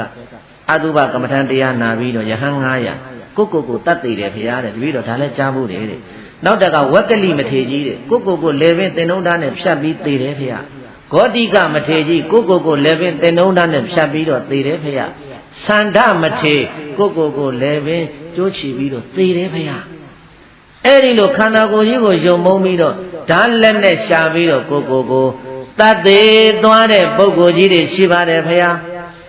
အဲ့ဒီကိုတော်ကြီးတွေကမှဓာတ်တွေကျိုးတွေရှာရသေးတယ်ဒီလူတွေတော်ပါပေတယ်ငါဓာမရှာရဘူးငါကိုအသေးတပ်ပေးသွားတယ်လို့တပည့်တော်အဲ့ဒီလိုနှလုံးသွင်းပါမယ်ဖရာကျေးဇူးတင်အောင်မယ်တဲ့ဘာဖြစ်အောင်မယ်တဲ့ဒေတာကြောင့်ဆိုအသေးတလျင်ကျေးဇူးပင်ထပ်တင်နေအောင်မည်အသေးတလျင်ကျေးဇူးပင်ထပ်တင်နေအောင်မည်ဒီအတိုင်းသာစိတ်ထဲမှာမခါနေပါမည်အဲ့ဒါဝါနိစ္စခါမနှလုံးသားဆိုတာအဲ့ဒါပဲပရိသတ်ကြီးအဲ့တော့သာသနာပြုလုပ်ငန်းဆောင်ရွက်ကြမဲ့ပုဂ္ဂိုလ်တွေကမဟာပုံနာရဲ့နှလုံးသွင်းပုံမျိုးကိုနှလုံးသွင်းပြီးတော့သာသနာပြုလုပ်ငန်းတွေဆောင်ရွက်ပါဟုတ်လားပရိသတ်ကြီးဒီတော့မှမြတ်စွာဘုရားကိုအဲ့ဒီလိုလျှောက်ထားတော်မှာဘုရားရှင်ကိုရောမြတ်ကသခိတတိခောတွန်ပုံနာဣမိနာဓမ္မုပသမေနသမနာကတောသူနံပရန္တသမိသနာပေရိဝိဟရိတုံပုံနာစေတမပုံနာဣမိနာဓမ္မုပသမေနဣမိမိရဲ့စိတ်ကိုဆုံးမခြင်းလို့ခေါ်တဲ့ခန္တီတရားနဲ့သမနာကတံပြည့်စုံနေသောတွန်သင်္ချင်သားသည်သူနံပရန္တသမိသနာပရိမကွေးတိုင်းလို့ခေါ်တဲ့သူနံပရန္တတိုင်းမှာဝိဟရိတုံနေထိုင်ခြင်းဟာသိခိတတိစွမ်းနိုင်ပါလိမ့်မယ်လို့ဘဂဝါဘုန်းတော်6စုအောင်လံသူဖြစ်တော်မူသောဘုရားရှင်ကိုရောမြတ်ကအဝေါစာကရုဏာရှိတာမေတ္တာအဖြင့်မိန်ကြားတော်မူလိုက်ပါပေတည်း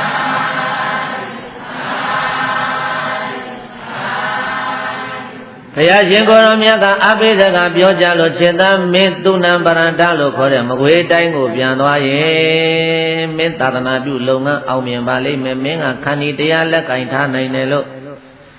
ဘုရားရှင်ကိုရောမြတ်မိန်တော်မူတော့မှဘုရားရှင်ကိုရောမြတ်ကိုရိုသေးသွားလို့ချီမို့ရှ िख ိုးလို့အိန္ဒိယကနေရခိုင်တောင်တန်းကြီးကိုဖျက်လို့ပြေတတ်တွေပြန်ကြွလာတယ်မကွေးတိုင်းတွေကိုဘယ်တိုင်းနဲ့လဲ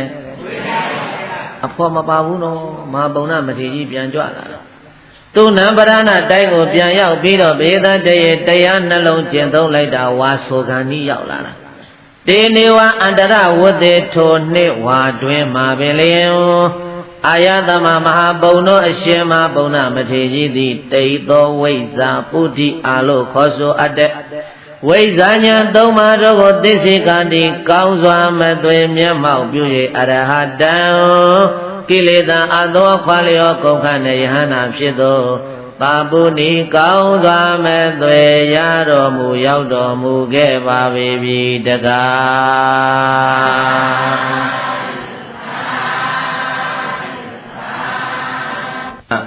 းမထေရကြီးမြမပြည်ပြန်ရောက်လို့အဲ့ဒီဝါဆိုတဲ့နှစ်ပါပဲ ဝါတွင်မှာပဲကိလေသာအသောခွာလျောကုန်ခန်းလို့ယဟနာဖြစ်တယ်ပုဋ္ဌိအားလို့ခေါ်တဲ့တေဝိစ္စပတ္တယဟနာကြီးဖြစ်ပြီးတော့တရင်သုံးနေတာသူလူဘဝတုန်းကသူ့ရဲ့စီးပွားဥစ္စာတွေကိုပြစ်ပစ်ခဲ့တဲ့ညီလေးစုလပုံနာဘယ်သူလဲပိဋကရဲ့အဲ့ဒီစုလပုံနာကကိုကြီးသာသနာဝင်သွားတော့စီးပွားရေးလုပ်ငန်းတွေကိုဆက်လက်ဆောင်ရွက်လုပ်ကိုင်နေရင်းကနေပြီးတော့တနေ့တော့ကုန်တယ်900နဲ့အတူပင်လယ်ခရီးကိုထွက်ဖို့လို့ပြင်အဲ့ဒီလိုပြင်ဆင်နေတော့မှပဲအကိုကြီးဖြစ်တဲ့မဟာပုံနာယဟန္တာကြီးကိုအိမ်ပင့်လို့ဆွန့်ကပ်တယ်မဟာပုံနာယဟန္တာကြီးကိုအိမ်ပင့်လို့ဆွန့်ကပ်လို့ပြီးတဲ့အခါကျတော့တရဏဂုံဆောက်တည်ပြီးတဲ့အခါကျတော့5ပါးသီလခံယူ5ပါးသီလခံယူလို့ပြီးတဲ့အခါကျတော့မဟာပုံနာယဟန္တာကြီးကိုညီငယ်စုလပုံနာကုံတယ်ကလျှောက်တဲ့အကိုကြီးဖျားတပည့်တော်တို့သွားရမယ့်ခရီးကပင်လယ်ခရီးကြီးဆိုတော့ဘေးအန္တရာယ်တွေအလွန်များပါတယ်တပည့်တော်တို့ပင်လယ်ထဲမှာအကြောင်းတစုံတရာဖြစ်ပေါ်လာလို့ဘေးအန္တရာယ်တစ်ခုခုတပည့်တော်များတွေ့ကြုံလာတဲ့အခါမှာကိုကြီးပြစ်မထားပါနဲ့ညီလေးနဲ့တကောကကုန်တယ်900ကိုကိုကြီးစောက်ရှောက်တော်မူပါဗျာလို့ဆိုပြီးတော့အဲ့ဒီလို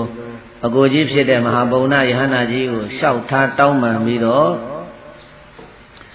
ညီလေးဖြစ်တဲ့သုလပုံနာနဲ့ကုန်တယ်900ဟာသင်္ဘောကြီးတွေနဲ့ဘေးတိုက်ပင်လယ်ကြီးတွေကိုခရီးထွက်သွားကြတာအဲ့ဒီသူတို့ကုန်တယ်တွေသွားတဲ့သင်္ဘောကြီးဘယ်ရောက်သွားတုံးလို့ဆိုတော့မာလာယုလို့ခေါ်တဲ့ကျွန်းပေါ်ကိုရောက်သွားကြတယ်ကြပေါင်းများစွာပင်လယ်ခရီးထွက်သွားရင်ကျွန်းကြီးတစ်ကျွန်းတွေ့တော့အဲ့ဒီကျွန်းသားပင်လယ်အဲ့ဒီကျွန်းသားကိုသင်္ဘောကြီးကပ်ပြီးတော့အဲ့ဒီကျွန်းပေါ်တဲပြီးတော့ခေတ္တခဏနားကြမယ်ပေါ့အဲ့ဒီကျွန်းကြီးနာမည်ကမာလာယုကျွန်းတဲ့အဲ့ဒီမာလာယုကျွန်းပေါ်ရောက်တော့ထမင်းချက်စားမယ်ဟေးထမင်းချက်စားမယ်ဟေးစပူမှုထမင်းချက်ဆိုပညာကွာဆိုပြီးတော့ကျွန်းပေါ်အကုန်လုံးဆန်လေးပါးလေးအိုးတွေတဲချပြီးတော့ထမင်းချက်ဖို့လို့ထင်းလိုက်ရှာလာထင်းလိုက်ရှာရင်ထင်းလိုက်ကြသစ်ပင်တွေတွေ့တော့အဲ့ဒီသစ်ပင်တွေခုတ်6လိုက်တာပင်တွေကအဲ့ဒီပင်တွေခုတ်ပြီးတော့အဲ့ဒီမှာတခါနဲ့မီးထဲတော့ခုတ်ထဲကသစ်ပင်မှွေးနေတာအမွှေးနဲ့နှက်လာတွေထွက်လာမီးရှို့လိုက်တော့ပုံမှွေးရအဲ့ဒါနဲ့တတော်လုံးလျှောက်ကြည့်တော့ဒီပင်တွေကြီးဖြစ်နေတယ်အဲ့ဒါဘာပင်တွေတုံးဆိုရင်စန္ဒကူနတာပင်တွေတဲ့စန္ဒကူနတ်တာပင်တွေဟာအဲ့ဒီတော့မှမဟာသုလပုံနာကုံတယ်ကပြောတယ်ဟေးကောင်းလေးဒီပင်တွေကစန္ဒကူနတာပင်တွေစန္ဒကူနတ်တာဆိုတာအလွန်တရာတန်ဖိုးရှိတယ်စန္ဒကူနတာဟာအလွန်တရာတန်ဖိုးရှိတယ်အိန္ဒိယမှာစန္ဒကူနတာဆိုတာပြေးတိုင်းနတ်တဖြူကိုခေါ်တာပါပဲဘုန်းကြီးတို့အိန္ဒိယရောက်တော့နတ်တဖြူပတိမရှိဘူးလားနတ်တဖြူပတိဒီလိုမေးတယ်မသိဘူးနတ်တဖြူဆိုတာစန္ဒကူလို့မေးမှသိတာသူတို့ကစန္ဒကူဆိုတာနတ်တဖြူပဲနတ်တဖြူကသိတ္တမိုးကြီးတာပဲဟိုးဘုရားလက်ထက်တည်းကနတ်တဖြူကသိတ္တမိုးကြီးတာခုလည်းပဲနတ်တဖြူကတမိုးတက်နေတာအဲ့ဒီစန္ဒကူနန္တာလို့ခေါ်တဲ့နန္တာပင်တွေကတတော်လုံးမှာစန္ဒကူနတာတော်ကြီးတွေကိုရောက်သွားကြတာအဲ့တော့သုလပုံနာကဘာပြောတော့ဆိုတော့ဟေးကောင်းလေးတို့သင်္ဘောပေါ်မှာပါလာတဲ့ကုန်ပစ္စည်းတွေအကုန်ချစန္ဒကူနတာပင်တွေအကုန်လုံးခုတ်ပြီးတော့သင်္ဘောပေါ်တင်တို့ဘယ်မှဆက်မသွားတော့ဘူးတို့အယမဟာကာမဝဏိစ္စရွာကိုပြန်ကြစို့တို့တထေးဖြစ်ပြီးกว่าသင်္ဘောအလေးခံပြီးတော့ဒီကုန်ပစ္စည်းတွေတဲမနေနဲ့အကုန်သွန်ချစန္ဒကူနတာပင်တွေရသလောက်ခုတ်ဆိုပြီးတော့ပရိသတ်ကြီးအဲ့ဒီမှာစန္ဒကူနတာပင်တွေကိုရသလောက်အကုန်လုံးလိုက်ခုတ်လိုက်ကြတာအဲ့ဒီစန္ဒကူတော်ကြီးထဲမှာစောက်ရှောက်နေတဲ့ဘလူးတွေစိတ်ဆိုးတယ်အဲ့ဒီစန္ဒကူတော်ကြီးကိုစောက်ရှောက်နေတဲ့ဘလူးတွေစိတ်ဆိုးပြီးတော့ကုန်းတယ်တွေကိုတတ်မဲ့กว่าဆိုပြီးတော့ဘလူးတွေအဲ့ဒီမှာတခါတည်းကျင်းကြကျင်းပြီးတော့ဘလူးတွေစုကြတယ်စုတဲ့အခါကျတော့ခေါင်းဆောင်လုပ်တဲ့ဘလူးကြီးကပြောတယ်ဟေးအခုမတတ်ကြနဲ့အခုမတတ်နဲ့အခုတတ်လိုက်လို့ရှိရင်ဒီကောင်တွေတည်သွားရင်တို့ကျွန်းပေါ်မှာလူတွေအလောင်းနေနဲ့ပုတ်စော်နှံနဲ့ကျွန်းမတတ်ဘူး ဒါကြောင့်မို့လို့ဒီကောင်တွေသင်္ဘောကြီးထွက်သွားတဲ့အခါကျတော့မှအဲ့ဒီသင်္ဘောနဲ့ပင်လယ်ထဲရောက်မှတတ်ကြသို့ဘလူတွေကကြည့်ရမှာဒီကောင်တွေကိုတတ်မလို့သုလပုံနာနဲ့ဂုံနဲ့900ကိုတကြုံလုံးရှိသမျှသန္တကုဏ္ဍတာတွေအကုန်လုံးခုတ်ပြီးတော့တခါနဲ့သင်္ဘောကြီးနဲ့အပြည့်တင်သွားတာအဲ့ဒါနဲ့ဒီသန္တကုဏ္ဍတာတွေတင်ထားတဲ့သင်္ဘောကြီးပင်လေခရီးထွက်ပြီးလဲဆိုလဲဆိုရောပရိသတ်ရေပင်လေအလဲလောက်လဲရောက်လဲရောက်တော့ဘာပြောကောင်းမလဲသန္တကုဏ္ဍတာတော်တဲ့ကဘလူတွေကောင်းငင်ရံကနေလိုက်လာပြီးတော့လှိုင်လုံးတွေကျန်းဟာရေတွေဝုံဘုံဘုံဘုံနဲ့ဘလူတွေကရေထဲငုံလိုက်ပေါ်လိုက်ဆိုတော့တခါတည်းအကုန်လုံးအဲ့ဒီမှာတခါတည်းလှိုင်းနေလေတွေဖြစ်ပြီးတော့လင်းဒီချမ်းနေတိုင်းဟာအဲ့ဒီမှာကုံတယ်တွေဘုန်းတို့ပြေးတာအေးကဲတော်မူကြပါအောင်ကဲတော်မူကြပါအောင်ကဲကြပါအောင်ကဲကြပါအောင်နဲ့အဲ့ဒီမှာတခါတည်းအတင်းអော်လာအတင်းអော်တဲ့ခါကျတော့မှသုလပုံနာကတတိယသွားတယ်လှိုင်းတဘိုးတွေကလည်းထမ်းလေတွေကလည်းတိုင်းအေးငါတို့တော့ဘေးဒုက္ခတွေတွေ့ပြီအဲ့ဒါနဲ့သုလပုံနာကုံတွေကပရိသတ်သင်္ဘောဥမရက်လို့နောင်တော်ကြီးမဟာပုံနာဖျားညီငယ်တို့ပင်လယ်ထဲမှာဒုက္ခတွေပတ်ပတ်လဲဝိုင်းနေပါပြီနောင်တော်ကြီးဖျားကဲတော်မူပါစောင်းရှောက်တော်မူပါဖျားကဲတော်မူပါစောင်းရှောက်တော်မူပါဖျားဆိုပြီးတော့၃ချိန်၃ခါတိတိအတန်ကုန်ခက်អော်လာအတန်ကုန်ဟဲ့អော်တဲ့အခါကျတော့အဲ့ဒီသူညီလေးသုလပုံနာကုံတဲ့អော်တဲ့အတန်ကိုမဟာပုံနာယဟန္တာကြီးကဒိဗ္ဗသောတာအဘိညာဉ်ဖြင့်ကြားတော်မူတယ်တဲ့ကြားတော်မူတဲ့အခါကျတော့ဆင်ញင်ပြီးတော့ကြည့်လိုက်တော့ဘလူဘေးကြီးဘလူတွေနှောက်ရက်တာတွေ့တော့တွေ့လဲတွေ့ရောပရိသတ်ရဲ့ချက်ချင်းပဲအဲ့ဒီမှာမဟာပုံနာယဟန္တာကြီးကကောင်းကင်ယံကနေပြန်လာပြီးတော့တင်မောဥမရတ်တော်မူတယ်တဲ့ကောင်းကင်ကပြန်လာပြီးတင်မောဥမရတာကိုဘလူတွေကမြင်လဲမြင်ရောနောက်ဆုတ်သွားတယ်ဘလူတွေထားထားတဲ့လှိုင်းတဘိုးတွေဘလူတွေပြုလုပ်ဆောင်ရွက်ထားတဲ့လေချမ်းတွေကိုမဟာပုံနာမထေရကြီးကယဟန္တာကြီးကတကိုးတော်နဲ့အကုန်လုံးငြိမ့်မလိုက်တယ်ငြိမ့်မလိုက်တော့မှအဲ့ဒီမှာဘလူတွေအကုန်လုံးထွက်ပြေးသွားကြတာဟာဘုရားသားတော်ယဟန္တာတစ်ပါးကြွလာတယ်ငါတို့တောင်းညံ့နေလို့ဖြစ်ဘူးဆိုပြီးတော့အကုန်လုံးထွက်ပြေးသွားကြတာအကုန်လုံးလိုင်းနေတဘိုးတွေအကုန်လုံးငြိမ်သက်သွားပြီးတော့ပင်လယ်ပြင်ဟာပဂတိတည်ငြိမ်သွားပြီလို့ဆိုတဲ့အခါကြတော့မှသင်္မောဥကနေပြီးတော့ရပ်နေတဲ့မဟာပုံနာမထေရကြီးကညီငယ်သုလပုံနာကုံတယ်နဲ့တဘောကနောက်ပါကုံတယ်900တို့ကိုမေးတယ်အမောင်တို့ဘယ်သွားကျင်ကြတယ်လဲပြောငါညီလေးမေးဘယ်သွားကျင်တယ်လဲပြောအာကိုကြီးဖျားတပည့်တော်တို့ဘယ်မှဆက်မသွားကျင်တော့ပါဘူး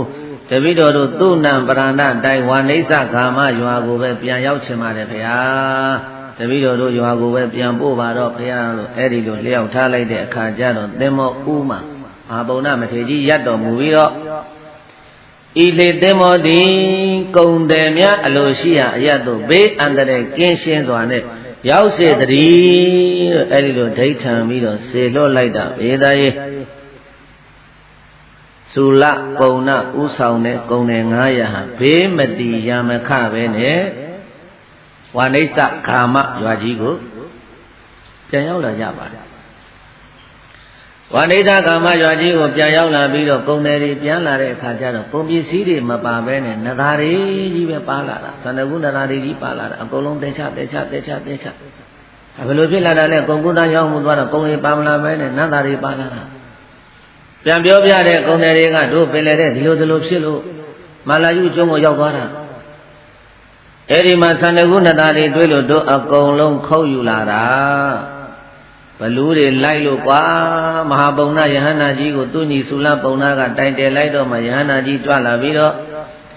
ယဟန္တာကြီးရဲ့တကိုးတော်နဲ့ဖယ်ရှားလိုက်လို့တို့အသက်ချမ်းသာရာရတာတို့အသက်ဟာယဟန္တာကြီးပေးတာပဲရှိပါတော့တယ်ကုံတယ်တွေရွာပြန်ရောက်လာပြီးတော့ပင်လယ်ထဲမှာတွေ့ကြရတဲ့အတွေ့အကြုံဖြစ်ပျက်တွေအလုံးကိုသားတွေမယားတွေတိုင်းသူပြည်သားမြို့သူမြို့သားတွေကိုအကုန်လုံးပြန်ပြောကြတော့မဟာပုံနာယဟန္တာကြီးရဲ့တကိုးကိုကြည်ညိုပြီးတော့ပေးတတ်ရဲ့နေတိုင်းအဲ့ဒီမှာတခါတည်းလူတွေကသွားပြီးတော့ပူဇော်ကြဆွမ်းနေခဲဝရီနဲ့ပူဇော်ကြအဲ့ဒီလိုပူဇော်ယုံနဲ့အာမရဘဲနဲ့သုလပုံနာနဲ့ကုံတယ်တွေကတိုင်ပင်ကြတယ်ဟေးယဟန္တာကြီးကျေးဇူးကြောင့် တို့ဘေးမတိယမခပဲနဲ့သန္တကုဏတာများရရှိလာခဲ့တာအဲ့တော့တို့ဒီသန္တကုဏတာတွေကိုဝေချမ်းတဲ့အခါမှာအစုတွေပုံတဲ့အခါမှာယဟန္တာကြီးတွေ့လဲတစုပုံကြစို့ဆိုပြီးတော့တို့ဝေစုခွဲတဲ့အခါမှာ900နဲ့တပုံပုံတယ်900ကတို့ကုန်တယ်တွေယူတယ်တပုံကဆိုလားမဟာပုံနာယဟန္တာကြီးအတွက်တပုံပုံနာတယ်တစုပေါ့အဲ့ဒီတစုကိုပုံနာပြီးတော့ယဟန္တာကြီးကိုလှူတယ်လူတဲ့အခါကျတော့မှယဟန္တာကြီးကသန္တကုဏတာတွေအလူခံပြီးတော့မေးတယ်တကားတို့မင်းတို့ဟာငါရဲ့ဆရာဖြစ်တော်မူတဲ့မြတ်စွာဘုရားကိုဖူးမြင်ဘူးကြသလားမြင်ဘူးသလားမင်းတို့မမြင်ဘူးပါဘူးဗျာဒါမြင်လို့ရှိရင်မြတ်စွာဘုရားကိုရည်မှန်းပြီးတော့ငါဖို့လို့လှူထားတဲ့ဟောဒီသန္တကုဏတာတို့ကိုကြောင်းကြီးတစ်ဆောင်ဆောက်ပါတဲ့သန္တကုဏတာတွေနဲ့မလုပ်ခိုင်းလေအေးသန္တကုဏတာတွေနဲ့မြတ်စွာဘုရားတည်င်းသုံးဖို့လို့ကြောင်းကြီးဆောက်ပါမင်းတို့ကြောင်းဆောင်လို့ပြီးတဲ့နေ့ကျရင်အဲ့ဒီကြောင်းပေါ်မှာတည်င်းသုံးဖို့လို့မြတ်စွာဘုရားကငါသွားပင့်ပေးမယ်မင်းတို့မြတ်စွာဘုရားကိုဖူးမြော်ခွင့်ရလိမ့်မယ်အဲ့ဒီလိုအာမဘန္တိခံမိန်တော်မူပြီးတော့မှဟာတက္ကရာတွေလည်းဘာပြောကောင်းမလဲဘုရားရဲ့အာရဝန္တာနဲ့တို့မဟာဗုဒ္ဓမထေရကြီးတော်မှာဒီလောက်တကိုးကြီးနေရင်မဟာဗုဒ္ဓမထေရကြီးရဲ့ဆရာမြတ်စွာဘုရားတဲ့ဟိုအိန္ဒိယမှာတို့မကွေးတိုင်းကိုကြွတော်မူလိမ့်မယ်အခုခေတ်မကွေးတိုင်းခေါ်တာပဲရှေ့ကသူဏပရဏတိုင်းဆိုတာအဲ့ဒါနဲ့ဝမ်းမြောက်ဝမ်းသာနဲ့ဘေးသားကြီးတို့ပြောဆိုပေါ့ဗျာအဲ့ဒီမှာတခါတည်းရွာလုံးကျွတ်အကုန်လုံးလှုပ်အားပေးပြီးတော့ဆောက်လိုက်ကြတာသန္တကုဏတာကျောင်းတော်တဲ့ကျောင်းတော်ကြီးပြီးသွားရောကျောင်းတော်ကြီးပြီးတဲ့အခါကျတော့အဲ့ဒီမှာမြတ်စွာဘုရားရှင်ကိုပင့်ပြီးတော့ဒီကျောင်းတော်ကြီးရတဲ့ခြာပွဲလှူဒန်းဖို့အတွက်ကိုမဟာဗုဒ္ဓယန္နာကြီးကိုသွားကြောက်တယ်ရှင်ဘုရားမဟာဗုဒ္ဓကျောင်းတော်ကြီးပြီးပါပြီဘုရားရှင်ဘုရားဂတိအတိုင်းမြတ်စွာဘုရားကိုပင့်ပေးမယ်ဆိုတာသွားရောက်ပြီးတော့ပင့်ဆောင်တော်မူပါတော့လားဘုရားလို့အဝဆုံးရွှေနေတော်ကြအောင်လျောက်ထားကြလေကုန်ပြီတကား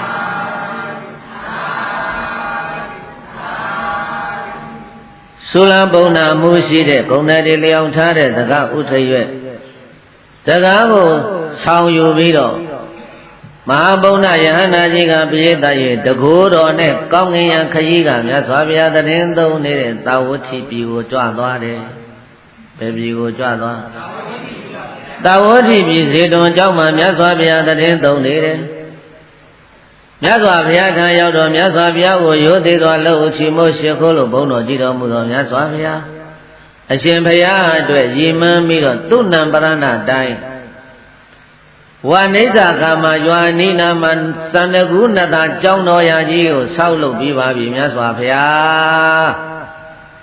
ရှင်ဘုရားကြွတော်မူပါဘုရားလို့မြတ်စွာဘုရားကိုပင့်လျှောက်တော်ဘုရားရှင်ကိုရောမြတ်ကပင့်လျှောက်ထားတာကိုလက်ခံတော်မူတယ်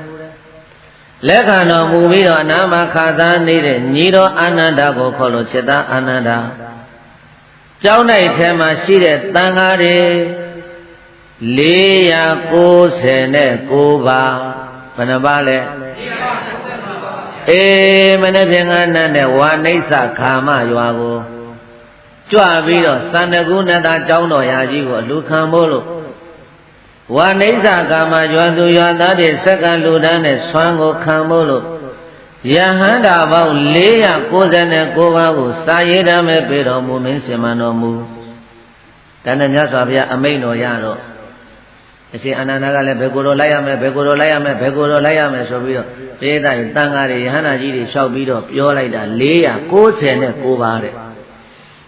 ယ်လောက်လဲ499ပါးသောတန်ဃာတော်တွေကိုအကုန်လုံးစီမံတော်မူပြီးတော့စရင်ကောက်ယူတော်မူပြီးတော့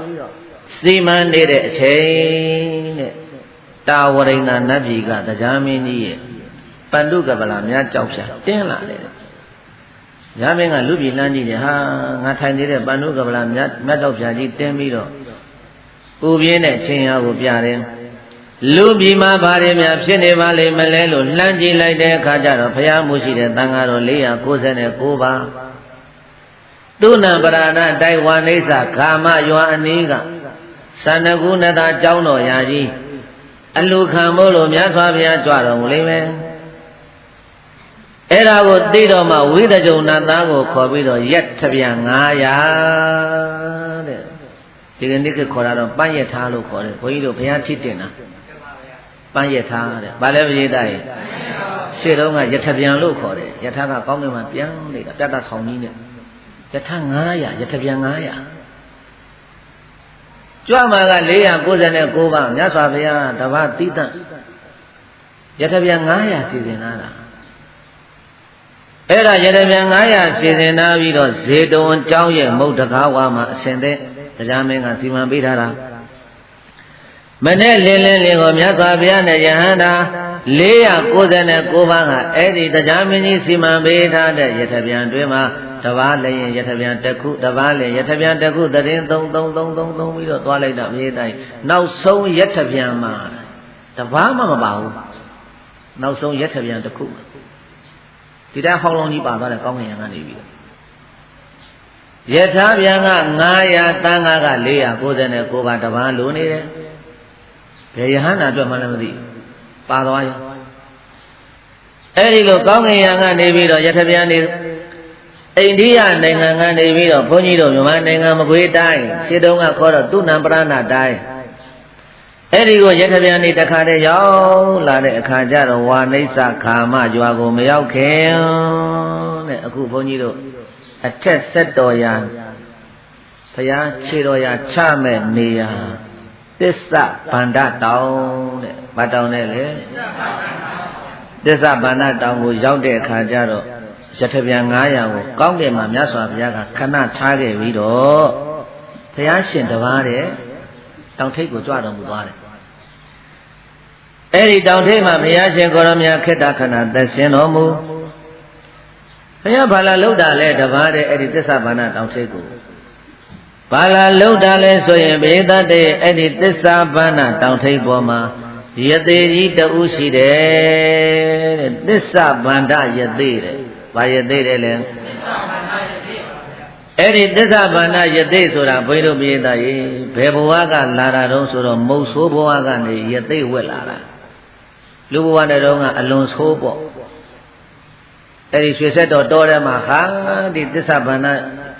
မုတ်ဆိုးကြီးอ่ะတာကောင်လေးသားနေတိုင်းတခါလဲဖောက်တယ်တွေပေးနေတိုင်းအကုသိုလ်လုံးနဲ့အသက်ဝေးပြီးတော့နေတာအဲ့ဒီလိုအကုသိုလ်လုံးနဲ့အသက်ဝေးပြီးတော့နေတဲ့သစ္စာဗန္ဒမုတ်ဆိုးကကျွတ်တန်းဝင်ပြီးတော့ယသိဝက်လာတာမဟုတ်လို့သစ္စာဗန္ဒယသိတဲ့အဲ့ဒီသစ္စာဗန္ဒယသိဟာမုတ်ဆိုးဘဝကလာတာမုတ်ဆိုးဘဝကိုမရောက်ခင်တုန်းကဘယ်ဘဝကလာတာတော့ဆိုရင်အခွန်မလန်းနဲ့ပြည့်စုံကြွယ်ဝတဲ့နွားလာဥဒ္ဒပကြီးတဲ့နွားကြီးဖြစ်ခဲ့ဘူးတဲ့တိရစ္ဆာန်ဘဝနွားလာဥဒ္ဒပကြီးဆိုတော့အခွန်ကလည်းကောင်းတယ်ဆိုးကလည်းဆိုးတယ်ပိဋကကြီးအဲ့ဒီဘဝတော့အဲ့တော့တွေ့တဲ့လူတွေလိုက်ပြီးတော့ဝှေ့သားအိမ်နေချမ်းနေဝင်ဖြစ်စီအိမ်နေဆိုခေါင်းနဲ့တိုက်တာနဲ့ပြောကြတာပဲတခါဥကျော်နဲ့ဝှေ့တင်းသူတော်တောင်းညားနေတာပိုင်ရှင်လုံးတဲ့ပုဂ္ဂိုလ်ကလည်းဘယ်လိုမှမနိုင်တော့ဘူးသူ့ကိုအဲ့ဒါနဲ့ကြွားသူရသားတွေကသွားပြောတယ်ခမည်းနွားကြီးဟာလယ်တွေဖြစ်စီရာတွေဖြစ်စီအိမ်တွေဖြစ်စီလူတွေလျှောက်ဝှေ့တတ်နေတဲ့ကိုနွားကြီးကိုနိုင်အောင်ထဲမနိုင်ပါဘူးဗျာလောက်တောင်ဆိုးတဲ့နွားပိုင်ရှင်တော်မနိုင်တော့ဘူးဆိုရင်ဝိုင်းတတ်ကြစို့ဆိုပြီးတော့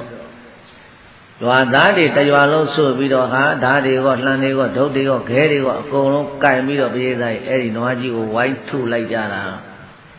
အဲ့ဒီနွားလာဥဒ္ဒပကြီးကလွန်နေစာရောက်သေးရောသေသွားပြီးတဲ့အခါကျတော့ဘယ်မှာသွားဖြစ်တုံးလို့ဆိုတော့မကုလတောင်ချေမှာတောလိုက်မုံဆိုးကြီးဖြစ်ရတယ်တဲ့အေသူ့အသားကိုအဲ့ဒီနွားလာဥဒ္ဒပကြီးရဲ့အသားနွားကြီးတတ်လက်တတ်ပြီးတော့နွားလာဥဒ္ဒပကြီးရဲ့အသားကိုဝေချမ်းစားတောက်ကြတယ်တတ်ခဲ့ကြတဲ့လူတွေကတော့ဘာလာဖြစ်ကြတုံးလို့ဆိုတဲ့အခါကျတော့အဲ့ဒီမကုလတောထဲမှာမကုလတောင်ကြီးရဲ့တောထဲမှာသားသမင်ကြီးငယ်ဆိုင်ဆတိရစ္ဆာန်တွေအကုန်လာဖြစ်ကြလက်စားပြန်ချေတာနွားလာဥဒ္ဒပကြီးကမုတ်ဆိုးဖြစ်နွားလာဥဒ္ဒပကြီးကိုတတ်ပြီးတော့စားခဲ့တဲ့ရွာသူရွာသားတွေကအဲ့ဒီမကုလာတောင်ကြီးမှာသမင်တွေလာဖြစ်ကြတရေတွေလာဖြစ်ကြမနဲ့မိုးလင်းလာတဲ့အဲ့ဒီ မုတ်ဆိုးကြီးကလေးနဲ့မြားနဲ့ဆွဲပြီးတော့ပြစ်တာပဲတတ်တာပဲစားတာပဲပူတာတွေဖောက်တယ်ပေးဈေးရောက်သူဒီလိုလုံနေတာပြေးတတ်တယ်ရင်ဖောက်တယ်ကလည်းတနေ့ကိုဘယ်လောက်ရှိတယ်69ယောက်ရှိတယ်လာပြီးတော့ဖောက်တယ်လာယူနေတာဒီတော်တဲ့ကအသားတွေကိုဒီမုတ်ဆိုးကြီးတော့အကုသိုလ်တွေများနေပြီဒီမုတ်ဆိုးကြီးတော့အကုသိုလ်တွေများနေပြီအဲ့ဒီတော့ဒီမုတ်ဆိုးကြီးအကုသိုလ်ကလွတ်ကင်းရအောင်လို့တရားမင်းကြီးကသူ့ကိုယ်သူမုတ်ဆိုးရောင်ဖန်ဆင်းပြီးတော့ဧတတ်တွေအဲ့ဒီမှာဆင်းလာတယ်တရားမင်းဘာရောင်ဖန်ဆင်းလာတာလဲမုတ်ဆိုးရောင်ဖန်ဆင်းပြီးတော့လေးတွေများတွေတိုင်ပြီးတော့တရားမင်းကြီးကဆင်းလာတဲ့အခါကျတော့ဒီကမုတ်ဆိုးကြီးကလည်းပဲတော်လိုက်မလို့အထွဲတရားမင်းကဖန်ဆင်းလာတဲ့မုတ်ဆိုးနဲ့လမ်းနဲ့ပက်ပင်းတို့ကြတော့ရွာကမုတ်ဆိုးကမုတ်ဆိုးအစ်စ်ကိုမေးတယ်တခြားဘဝကလာတဲ့မုတ်ဆိုးကိုသင်ဘာလာလောက်တာလဲငါတော့ငါတောင်တွေကိုလာပြီးတော့ငါမှအေနီလို့အမည်ရှိတဲ့သားကောင်လေးတစ်ကောင်ပျောက်သွားတယ်အဲ့ဒါငါအေနီလို့အမည်ရှိတဲ့သားကောင်ကငါလိုက်ရှာတာရှာရင်နဲ့တင်မုတ်ဆိုးကြီးရဲ့ပိုင်တဲ့တောထဲကိုရောက်သွားတယ်ပျောက်လို့လိုက်ရှာတာအဲ့တော့မုတ်ဆိုးတို့ရဲ့ထုံနှန်းစင်လာအရာနေကျွန်းလာတဲ့တောကောင်ကိုနေခံဖြစ်တဲ့မုတ်ဆိုးတွေကကူရှာပေးရတာထုံးတာရှိတယ်ထုံးတာရှိတဲ့အတွက်ကြောင့်မို့လို့ငါအိန္ဒီလို့အမိရတဲ့သားကောင်ကူရှာပေးသားမှာအဲ့ဒါမင်းတော်ထဲမှာပျောက်သွားတာမင်းမတောင်းဝင်ရှိတယ်လေဘယ်လိုလဲရှာပေးပါမယ်တကယ်လို့တွေးအောင်ရှာမပေးနိုင်ဘူးဆိုရော်ကြီးပေးရမယ်နော်ပေးပါမယ်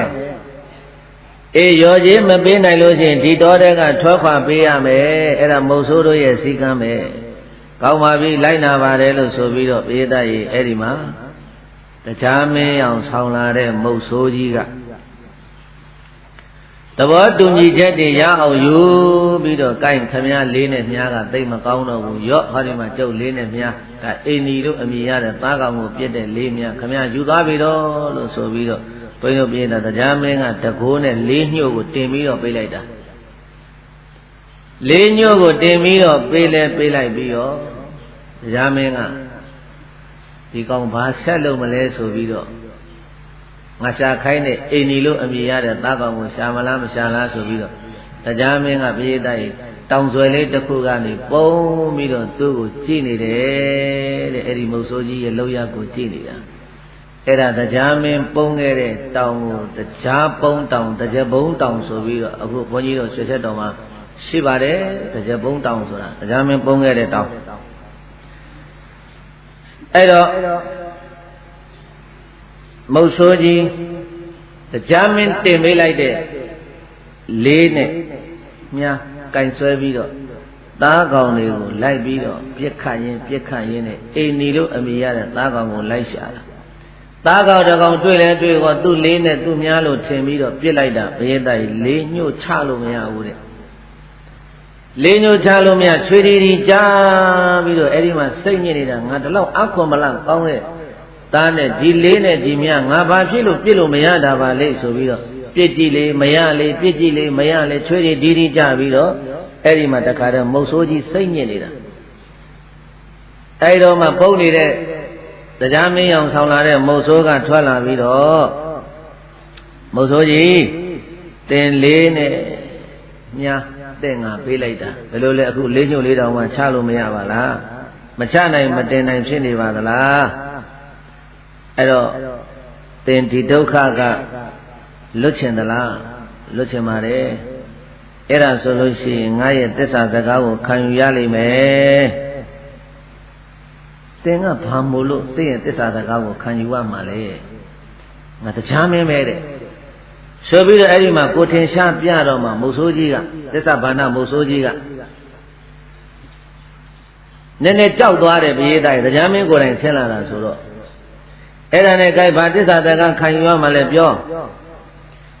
သစ္စာစကားခံယူရမှာကတော့ဒီနေ့ကစပြီးတော့တောလိုက်တဲ့အခါမှာအထီးတရဝါတွေကိုကြီးပြစ်ပါမယ်လို့သစ္စာဆိုပြီးပထမတည်းရဲ့တောလိုက်ထွက်ပါ နောက်တည့်ကြလို့ရှိရင်အမတရဝါတွေကြီးပဲပြစ်ပါမယ်လို့သစ္စာဆိုပြီးတော့တော်လိုက်ထွက်ပါသစ္စာဆိုထားရဲ့သားနဲ့အထီးတရဝါတွေကြီးပဲပြစ်ပါမယ်လို့သစ္စာဆိုရဲ့သားနဲ့အမတရဝါတွေကိုပြစ်မိရဲ့သင်သစ္စာပြတ်သွားပြီဘယ်လိုလဲသင်သစ္စာဆိုနိုင်မလားလို့တရားမင်းကြီးကမေးတဲ့အခါကျတော့မှမုတ်ဆိုးကြီးကကောင်းပြီသင်တရားမင်းကြီးဆိုခိုင်းတဲ့သစ္စာစကားအတိုင်းဆိုပြီးတော့ငါတော်လိုက်မယ်အဲ့ဒီလိုတရားမင်းကြီးကသစ္စာတရားနဲ့သစ္စာစကားနဲ့မုတ်ဆိုးကြီးအကုသိုလ်အလုပ်တွေကိုမလုပ်ဖြစ်အောင်နှောင်ခွဲ့တုတ်ချီထားတာမို့လို့အဲ့ဒီမုတ်ဆိုးကြီးရဲ့နာမည်ကိုသစ္စာဗန္ဒတဲ့ပါတယ်လေပိဋကရဲ့သစ္စာဆိုတာကသစ္စာဗန္ဒဆိုတာနှောင်ခွဲ့ထားတာတုတ်နှောင်ထားတာခြီပြီးတုတ်ပြီးပဲကဲကောင်းပြီအဲ့ဒါဆိုလို့ရှိရင်တရားမင်းကြီးကဟောလေးနဲ့မြာယူထားလိုက်ငါတာဝရိန္ဒနတ်ပြည်ပြန်ပြီဆိုပြီးတော့ပိဋကရဲ့တရားမင်းကြီးတာဝရိန္ဒနတ်ပြည်ပြန်သွားပါတယ်နောက်တနေ့မနေ့မုံဆိုးတော်လိုက်ထွက်တယ်တဲ့မထွက်ခင်တည်းကသူကသစ္စာဆိုသွားတယ်ဒီနေ့ကအထီးတယ်ကြီးပဲပြစ်မယ်အမားတွေကိုမပြစ်ပါဘူးသစ္စာဆိုပြီးထွက်သွားတယ်ထွက်လဲထွက်သွားပြီးအထီးတွေကြီးပြစ်မဲ့နေကြမှာအမားကောင်လေးကြီးတွေ့တယ်ဆိုတော့မပြစ်လိုက်ရဘူးတဲ့အဲ့ဒီနေ့ကိုဘသူကလှုပ်ထားတာတုံးဆိုတရားမင်းကလှုပ်ထားခဲ့တာအဲ့ဒီနေ့တနေ့လုံးဘာသားကောင်းမှမရဘူးညနေကျတော့သတ်သတ်လို့ပဲစားလိုက်ရတယ်ဘာကောင်းမှမရတော့ဟိုနေမနေ့ပြင်ကကြားလို့ရှိရင်တစ္ဆာတစ်မျိုးပြောင်းဆိုမယ်အထီးတကြီးပြတ်ပါမယ်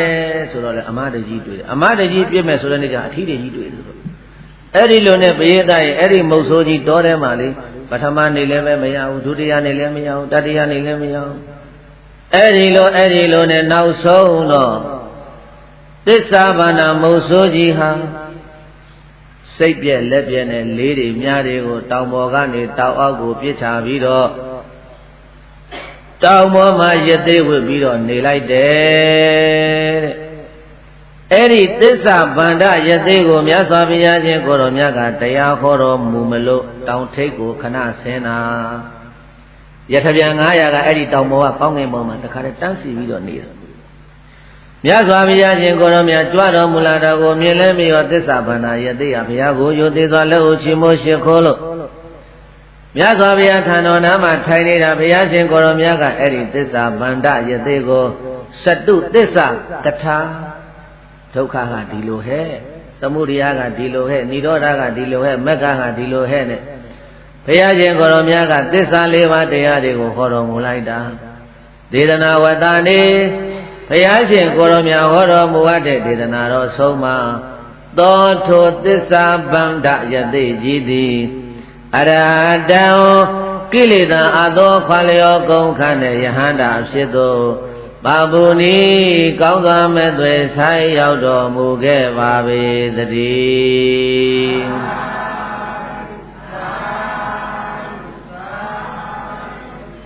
သစ္စာဗန္ဒယသိကြီးသည်ဘုရားတရားတော်နာလို့အဆုံးမှာယဟန္တာဖြစ်သွားတယ်။ဘာဖြစ်သွားမြတ်စွာဘုရားကအေဟိဘိက္ခုစေတကြံငါရှိလာခဲ့ဇံလိုလမောင်းဆန့်တမ်းပြီးတော့ခေါ်လိုက်တဲ့တပြိုင်နက်တည်းခန္ဓာကိုယ်မှာဝေထားတဲ့ယသိအဝတ်တွေအကုန်ပြောင်းခေါင်းကသရုံးကြီးထုံလာတာယသိကြီးအဲ့ဒီသံမင်းတွေကလည်းအကုန်လုံးရိပ်ပြီးတပိတ်ပိခရလွယ်လို့ဝါ60ရတယ်မထေကြီးလို့တဲ့သစ္စာဗန္ဒမုတ်ဆိုးတစ်ဖြစ်လဲသစ္စာဗန္ဒယသိကြီးဟာသစ္စာဗန္ဒယဟန္တာတဆူဖြစ်တော်မူသွားတယ်ဒီတော့မှဘုရားရှင်ကိုရောမြတ်ကနောက်ဆုံးကနေလွတ်နေတဲ့ယထပြန်ပေါ်မှာသစ္စာဗန္ဒယဟန္တာကြီးကိုခေါ်တင်ပြီးတော့ဝါနိစ္စကာမရွာသို့ကြွတော်မူသွားပြီတဲ့ယထပြန်900လုံးမှာအကုန်လုံးယဟန္တာတွေဒီပဲနောက်ဆုံးတစ်ခုလွတ်လာတာကဒီသစ္စာဗန္ဒယဟန္တာကြီးကိုပြင့်မှာမို့လို့ခေါ်မှာမို့လို့အဲ့ဒါနဲ့ဝါနိစ္စကာမရွာကိုရောက်ရွာသူရွာသားတွေကလည်းဝမ်းမြောက်ဝမ်းသာစွာနဲ့ဘုရားမူရှိတဲ့သံဃာတော်တွေကိုစောဆက်ကလူပြီးတော့စန္ဒကုဏတာကျောင်းတော်ရာသို့ပင့်ဆောင်ပါတယ် သန္တကုဏတာကျောင်းတော်ရာကိုရောက်တော်မူတော့မြတ်စွာဘုရားရှင်ကိုရောမြတ်သည်အဲ့ဒီသန္တကုဏတာကျောင်းတော်ရာမှာ9ရက်တိုင်သတင်းသုံးပါတယ်အဲ့ဘုန်းကြီးတို့မြတ်စွာဘုရားဟာမြမပြည်ကိုကြွလာတဲ့သမိုင်းထောက်ထားတယ်အများကြီးရှိတယ်အဲ့ဒါ9ရက်တိုင်သတင်းသုံးပြီးတော့အဲ့ဒီမှာနေရောညာရောနေပွဲညာပွဲတရားပွဲတွေကိုဟောဖို့ညွှန်ပြဆိုဆုံးမှလိုက်တာပိဋကတေ84,009လီတဲ့တရက်ကိုတရားဟောရင်84,000အဲ့ဒီလို84,009လီ84,009လီဆိုတော့9,8,8,000နဲ့ရွာသူရွာသားတွေဝါနိစ္စကာမရွာသူရွာသားတွေကျွတ်တန်းဝင်ကြတယ်အဲ့တော့ဘုန်းကြီးတို့မြန်မာပြည်သားအဥဒုယဟန္တာကြီး2ပါးကတပါးကမဟာပုံနာတပါးကဘယ်သူလဲတပါးကသစ္စာဗန္ဒတပါးကဘယ်သူလဲအဲ့ဒါယဟန္တာကြီး2ပါးကအထင်ရှားပဲဘုန်းကြီးတို့မြန်မာနိုင်ငံမှာအဥဆုံးမြန်မာနိုင်ငံသားတွေတို့အရင်ယဟန္တာဖြစ်တာတပါးမှမရှိဘူးမြန်မာနိုင်ငံကအဲ့ဒါ9,8,8,000ကုန်သောရွာသူရွာသားတွေလည်းသစ္စာတရားတွေသိလို့ကြွတန်းဝင်လို့ပြီးတဲ့အခါကျတော့ဘုရားရှင်ကိုရောမြတ်က9ရက်ပြည့်သွားပြီ9ရက်ပြည့်သွားတဲ့အခါကျတော့မြတ်စွာဘုရားကိုလာပင့်ဆောင်ပေးတဲ့မဟာပုံနာယဟန္တာကြီးကိုခေါ်လို့စေတမဟာပုံနာမင်းဟောဒီငါဘုရားရှင်ကိုရောမြတ်တည်သုံးသွားတဲ့သန္တကုဏတာကျောင်းတော်ရာကြီးမှာမင်းတောင်းထိုင်ပြီးတော့သာသနာပြုလုပ်ငန်းတွေကိုဆောင်ရွက်ပါလို့မြတ်စွာဘုရားကမဟာပုံနာယဟန္တာကြီးကိုသန္တကုဏတာကျောင်းတော်ရာကြီးကိုလွှဲပေးတော်မူပါတယ်အေးဘုန်းကြီးတို့အဲ့ဒီမြတ်စွာဘုရားမြန်မာပြည်ရောက်လာပြီးတော့9ရက်တိုင်သတင်းသုံးသွားတဲ့သန္တကုဏတာကျောင်းတော်ရာဆိုတာအခုမကွေးတိုင်းပွင့်ဖြူမြို့နယ်လေခိုင်းမြို့မှာရှိနေတာကျောင်းတော်ကြီးကတော့ရှိတော့ပါဘူးမိခသွားလို့အဲ့ဒီကျောင်းတော်ကြီးနေရာမှာစေတီကြီးတည်ထားတာသန္တကုဏတာကျောင်းတော်ရာဆိုတာအဲ့ဒါပဲပြည်သားကြီးဟိုဝါဆိုလာကြတော့ငါးတွေလာပြီးတော့အဲ့ဒီမှာတခါတည်းငါးတာသွားကြွေးကြတယ်ဆိုတာအဲ့ဒီငါးတွေကတော့ဘုန်းကြီးတို့သမိုင်းအရာကတော့အဲ့ဒီသန္တကုဏတာကျောင်းတော်ရာကြီးသန္တကုဏတာတောကြီးထဲမှာစောင့်နေတဲ့ဆိုလာပုံနာနဲ့ကုံတယ်တွေကို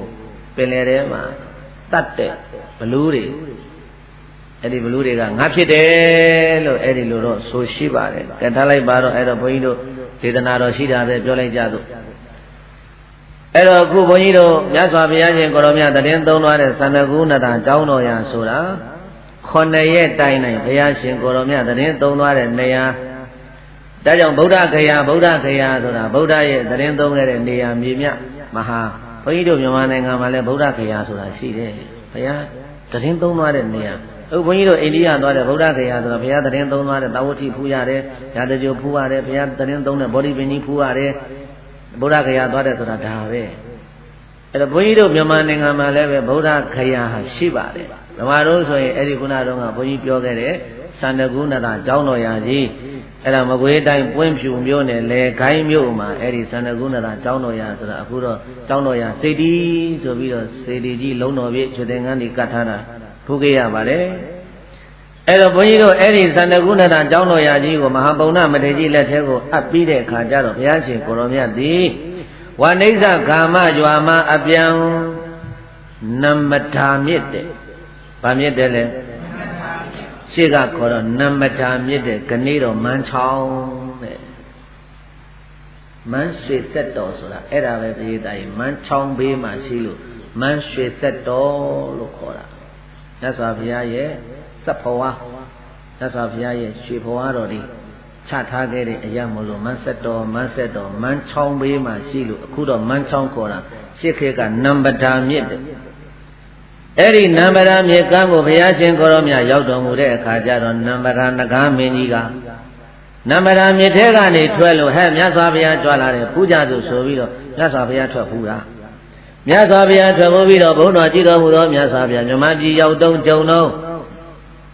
တပည့်တော်တို့ငကားမြေကိုလည်းပဲရှင်ဘုရားကြွတော်မူပါအောင်ဘုရားလို့ဆိုပြီးတော့မြတ်စွာဘုရားကို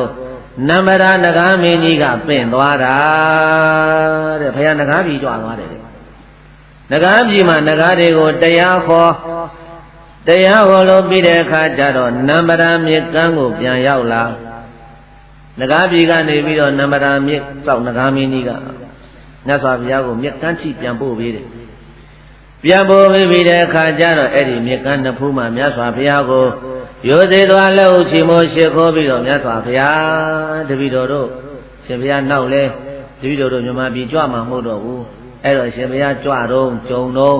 တပည့်တော်တို့ရှင်ဘုရားကိုစားကိုးကွယ်ဖို့လို့တပည့်တော်တို့ကိုတခုခုပေးသနာတော်မူခဲ့ပါမြတ်စွာဘုရားလို့ဘုရားရှင်ကိုရောမြတ်ကိုလျောင်ထားတဲ့အခါကျတော့မှဘုရားရှင်ကိုရောမြတ်ကပရိသတ်တွေအဲ့ဒီမှာခြေတော်ရာတဆူပေးသနာတော်မူခဲ့တယ်အဲ့ဒါအောက်ဆက်တော်ရာတဲ့အဲ့ဒါဘာဆက်တော်ရာအေးဒါကြောင့်မို့လို့နံပံပပုနိတဝနာနာဂရာဇေနယာစီတောတသေတိပါရာစေတိယံတိရေတတ္တတပူဇာတုံနမရဝါနေဆာမှာကြွခဲ့ကွန်လီသဝွန်ချီတော်ဇေယောမောင်နံတောင်ကပယံဝဲတောင်မှရှက်ဖူးရွှင်ပြောမြူလို့ရှေဥပံပံပူဇော်ခံလျက်နမရာဥမျက်နှာဖူးတော်ပပုနိတဝါနံစခန်းကိုထောင်မြတ်စွာဘုရားရှင်ကိုရောမြတ်ရောက်တော်မူခဲ့၍နာဂရာဇေနာတကိုးကြည်ညာဖြိုးဝေဖြားလျက်ဒေသထံပြင်းနမရနဂါမင်းကြီးသည်ရာစီတော်နောင်လာနောင်သားတရာပွားဖို့နောင်လာနောင်သားတရာပွားဖို့ဖယားမြတ်ထံကြောင်းခံလျက်တောင်းမအပ်သည်ဖြစ်၍တတ္တထိုကြည်စွာတန့်ရှင်းမြင်မင်းအနဝနမရာဤတီရေဝေဖံပိုင်းခြားရေကံအနာ၌အတ္တသာထိုဖြူစွာတရာစေရနာနှင့်ဝေပြတန်ရှင်းနမရာနဂမင်းအား၎င်းအင်ကြီးသင်္သာပုံသုံးရသူနတ်လူမြမတပါးသောတတ္တဝါတို့အား၎င်းပူဇာတုံကျက်ရှာစီမိတတိမုံဆွမ်းနတာပန်းတို့ဖြင့်ပူဇာတုံကျက်ရှာသစ်တိစီမိတတိမုံဆွမ်းနတာပန်းတို့ဖြင့်လူရန်ရည်မြော်ပူဇော်ကြီးညိုစိတ်သောငါယံဟိတံပါဒစေတိယံအကျင့်တရားရှိခွဲပန်း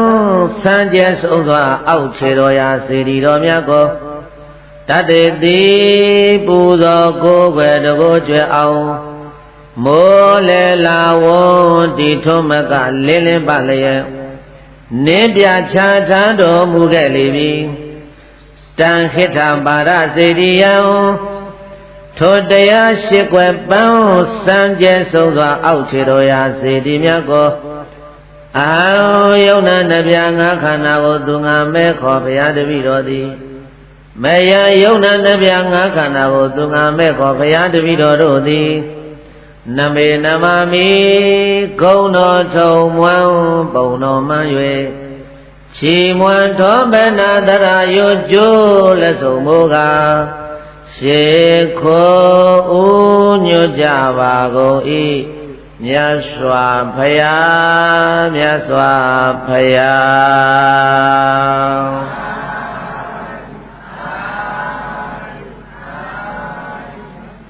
ပရိသတ်ရဲ့အဲ့ဒီအောက်ဆက်တော်ရာဆိုတာနံပါရမြကနဘူမှာနံပါရနဂမင်းကြီးတောင်းမှလို့ဘုရားရှင်ကိုရောမြတ်ကပေးသနာတော်မူခဲ့တဲ့ပါဋစေတီတဲ့ဗာစေတီတဲ့လေအဲ့ဒါအောက်ဆက်တော်ရာလို့ခေါ်ပါတယ်အဲ့ဒီနံပါရနဂမင်းတောင်းမှလို့ဘုရားရှင်ကိုရောမြတ်အောက်ဆက်တော်ရာချတော်မူခဲ့ပြီးသည့်နောက်မှာသစ္စာဗန္ဒယဟနာတရင်သုံးတဲ့တောင်းပေါ်ကိုကြွတော်မူသွားတယ်တဲ့ဟိုးစန္ဒကုဏတာကျောင်းတော်ရာကြီးရေသက်ချပွဲမှာသစ္စာဗန္ဒယဟန္တာကြီးပါသွားတာသူလည်းဒီရထပြန်900နဲ့ပြန်လိုက်လာတာနောက်ဆုံးရထပြန်ကနေပြီးတော့အဲ့ဒီလိုပြန်လိုက်လာပြီးတော့သစ္စာဗန္ဒယဟန္တာကြီးကိုမြတ်စွာဘုရားရှင်ကိုရောမြတ်ကအဲ့ဒီတောင်ပေါ်မှာကိုင်จิตသစ္စာဗန္ဒမ Mình ngàn nè tù đủ Tao chi của Piam mà lại nè đó Thì mà bên này rê vì đó Đi đau mò mà ta đến đâu mi đó Mình đi đau mò mà ta là biểu bà Mà bông na ya na gì của chị mi đó Xây xì xuế tàn Tê nhi khám biểu yang ta là chú ta bà Bê lô khẽ khẽ đi vềတွေ့chung Tí khăn dây thá mi đó Ta là biểu đó mù bà lô Bê yá xin có đó mẹ cả Tết xa bàn đá ya na gì của Ta là biểu Ta vô mẹ lue á lô Ê đi đau mò mà bê yá cả tu Ta là biểu ta vô ni Bê át đệ khá chá đó Tết xa bàn đá ya na mà thì tu mẹ cả Nhá xóa phá Đâm ý đồ xin phá nè tu Ta vô chí bí mô dễ tôn cháu vô mà lại mà bà ya đồ vũ số em Đâm ý đồ xin phá của nê đánh ta đi đi nè bù sò vô lộ Xin phá ye cô giá đâm ý đồ ta khu mιά Bê ta na đồ mù này mê số em đâm ý đồ ta khu bê ta na đồ mù bà mιά xóa phá lộ Pháyin cô đồ mιά cô liao thá đệ khá chá đồ mà mιά xóa pháyin cô đồ mιά ka edi tết xa bàn đá tông bò mà Tết xa bàn đá yahana ji cô quẹ si ca bồ lộ bê ta đệ Đế thang chế nè chế đồ ya tết su chá đồ mù kê đệ Ê ra ka a thét sát đồ ya Ê ra ka bà sát đồ ya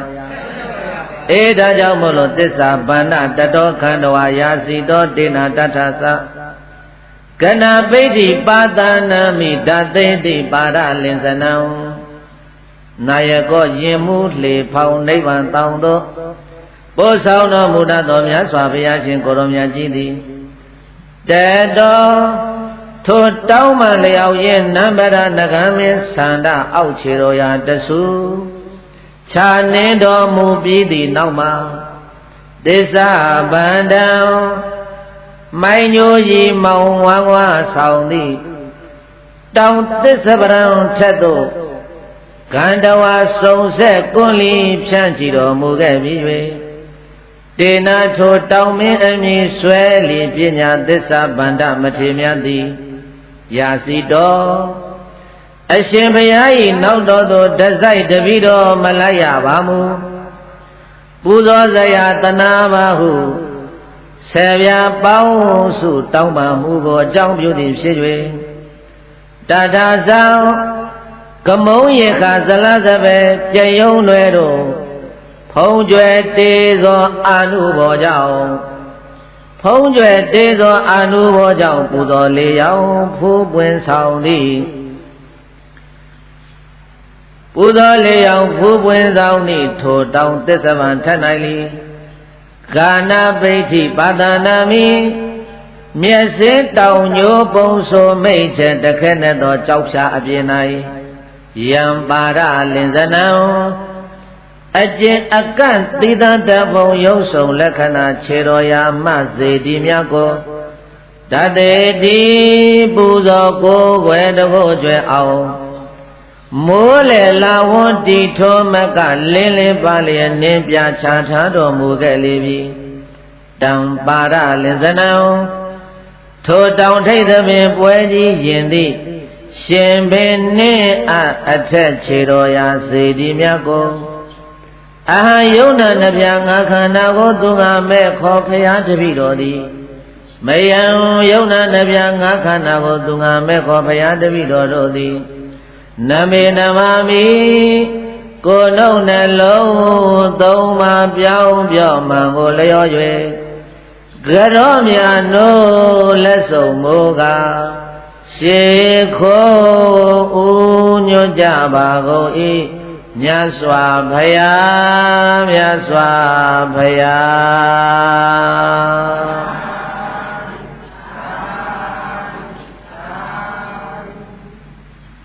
Ê, ê ra bông yô tìa nà bê ta bông tù rô gông lô Bông yô miêu ma nai ngà ma Nhá xoa phaya tát đỏ thên xa xí xên cá lá gà Cô rô ra hình chua bí đô Cô quê bô lô Tì thá bô lô Chá thá ghê đê Bà đá sát đô ya Nà xú đê Ê ra miêu ma bí đô bí đá đê Càng cao nà bê Hô lá bê ta yê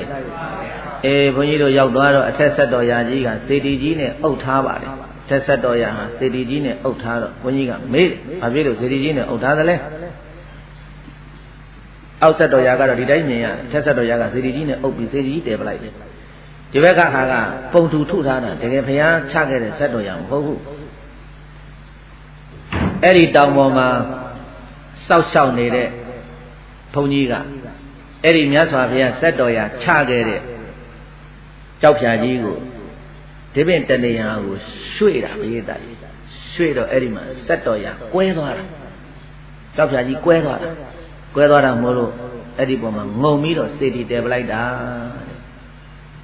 အဲ့ဒီရွှေ့တဲ့ဆရာတော်လည်းမျက်စိနှစ်ကွင်းအလင်းမရဘဲနဲ့မျက်စိကွဲသွားတယ်လို့အဲ့ဒီလိုဘုန်းကြီးတို့သိကြရပါတယ်အဲ့ရှိပါသေးတော့အဲ့တော့ဘုန်းကြီးပြောချင်တာကဘုန်းကြီးတို့မြန်မာပြည်သူပြည်သားတွေဟာဟိုးအစတည်းကကံကောင်းတယ်လင်းလုံးမင်းအောက်မှာဘုရားဖြစ်ချင်းတတဟာသန္တာမူစဉ်ကာလဒီဥက္ကလာဘကတပုဒ္ဒနဲ့ဗန္လိကတို့ကုံနေကြီးနောင်တွေသွားပြီးတော့အဦးဆုံးဆုံးကရတဲ့အဦးဆုံးတရဏဂုံယူခဲ့ရတဲ့အဦးဆုံးဆံတော်ရှစ်ဆူရခဲ့တဲ့အဲ့ဒီဆံတော်ရှစ်ဆူကိုကဘာမှာအဦးဆုံးစေတင်ကြီးတည်ခဲ့တာရွှေတကုံဘုရားဘာဘုရားလဲဘုရားသား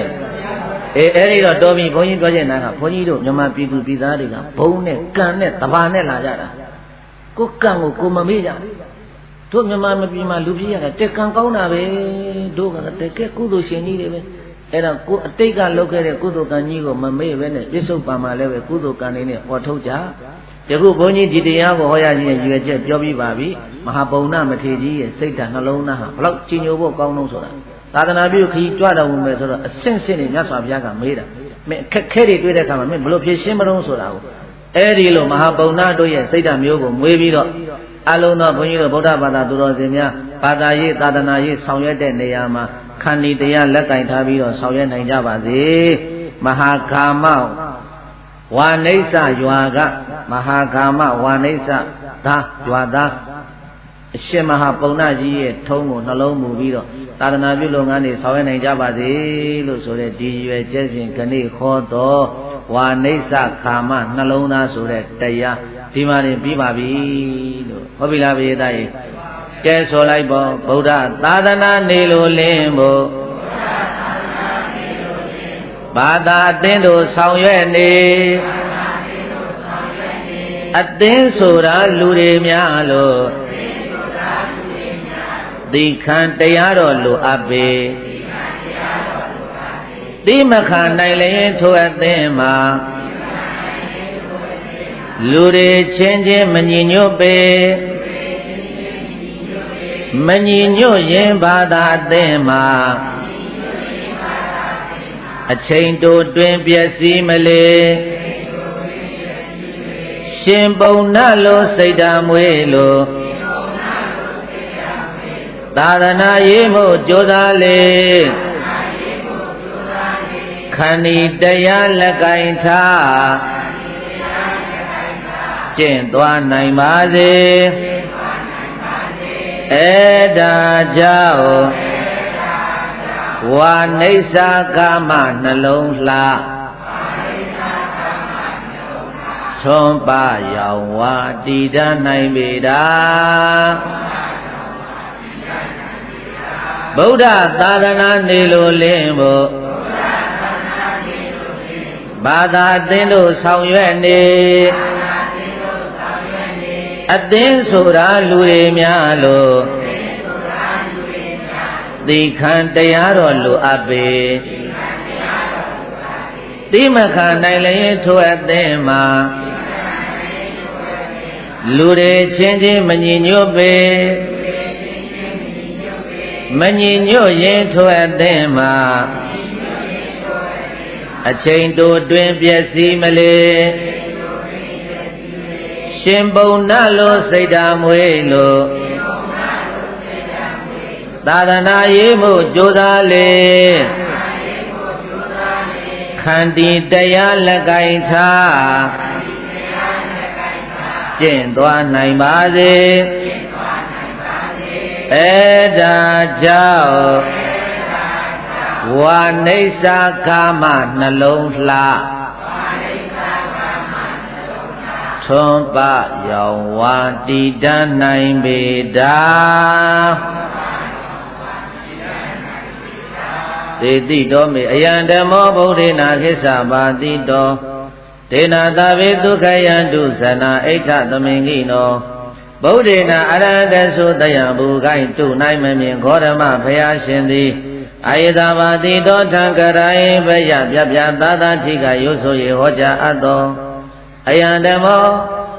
မဟာပုံဏထေရအပါဒံလို့ခေါ်ဆိုအပ်သောဝါဝါနိစ္စကာမနှလုံးလှလို့အမည်ပေးထားသောဝါရွှေဆက်တော်ဘုရားသမိုင်းလို့ခေါ်ဆိုအပ်တဲ့ဣဓမ္မကထာဒေသနာတော်များကို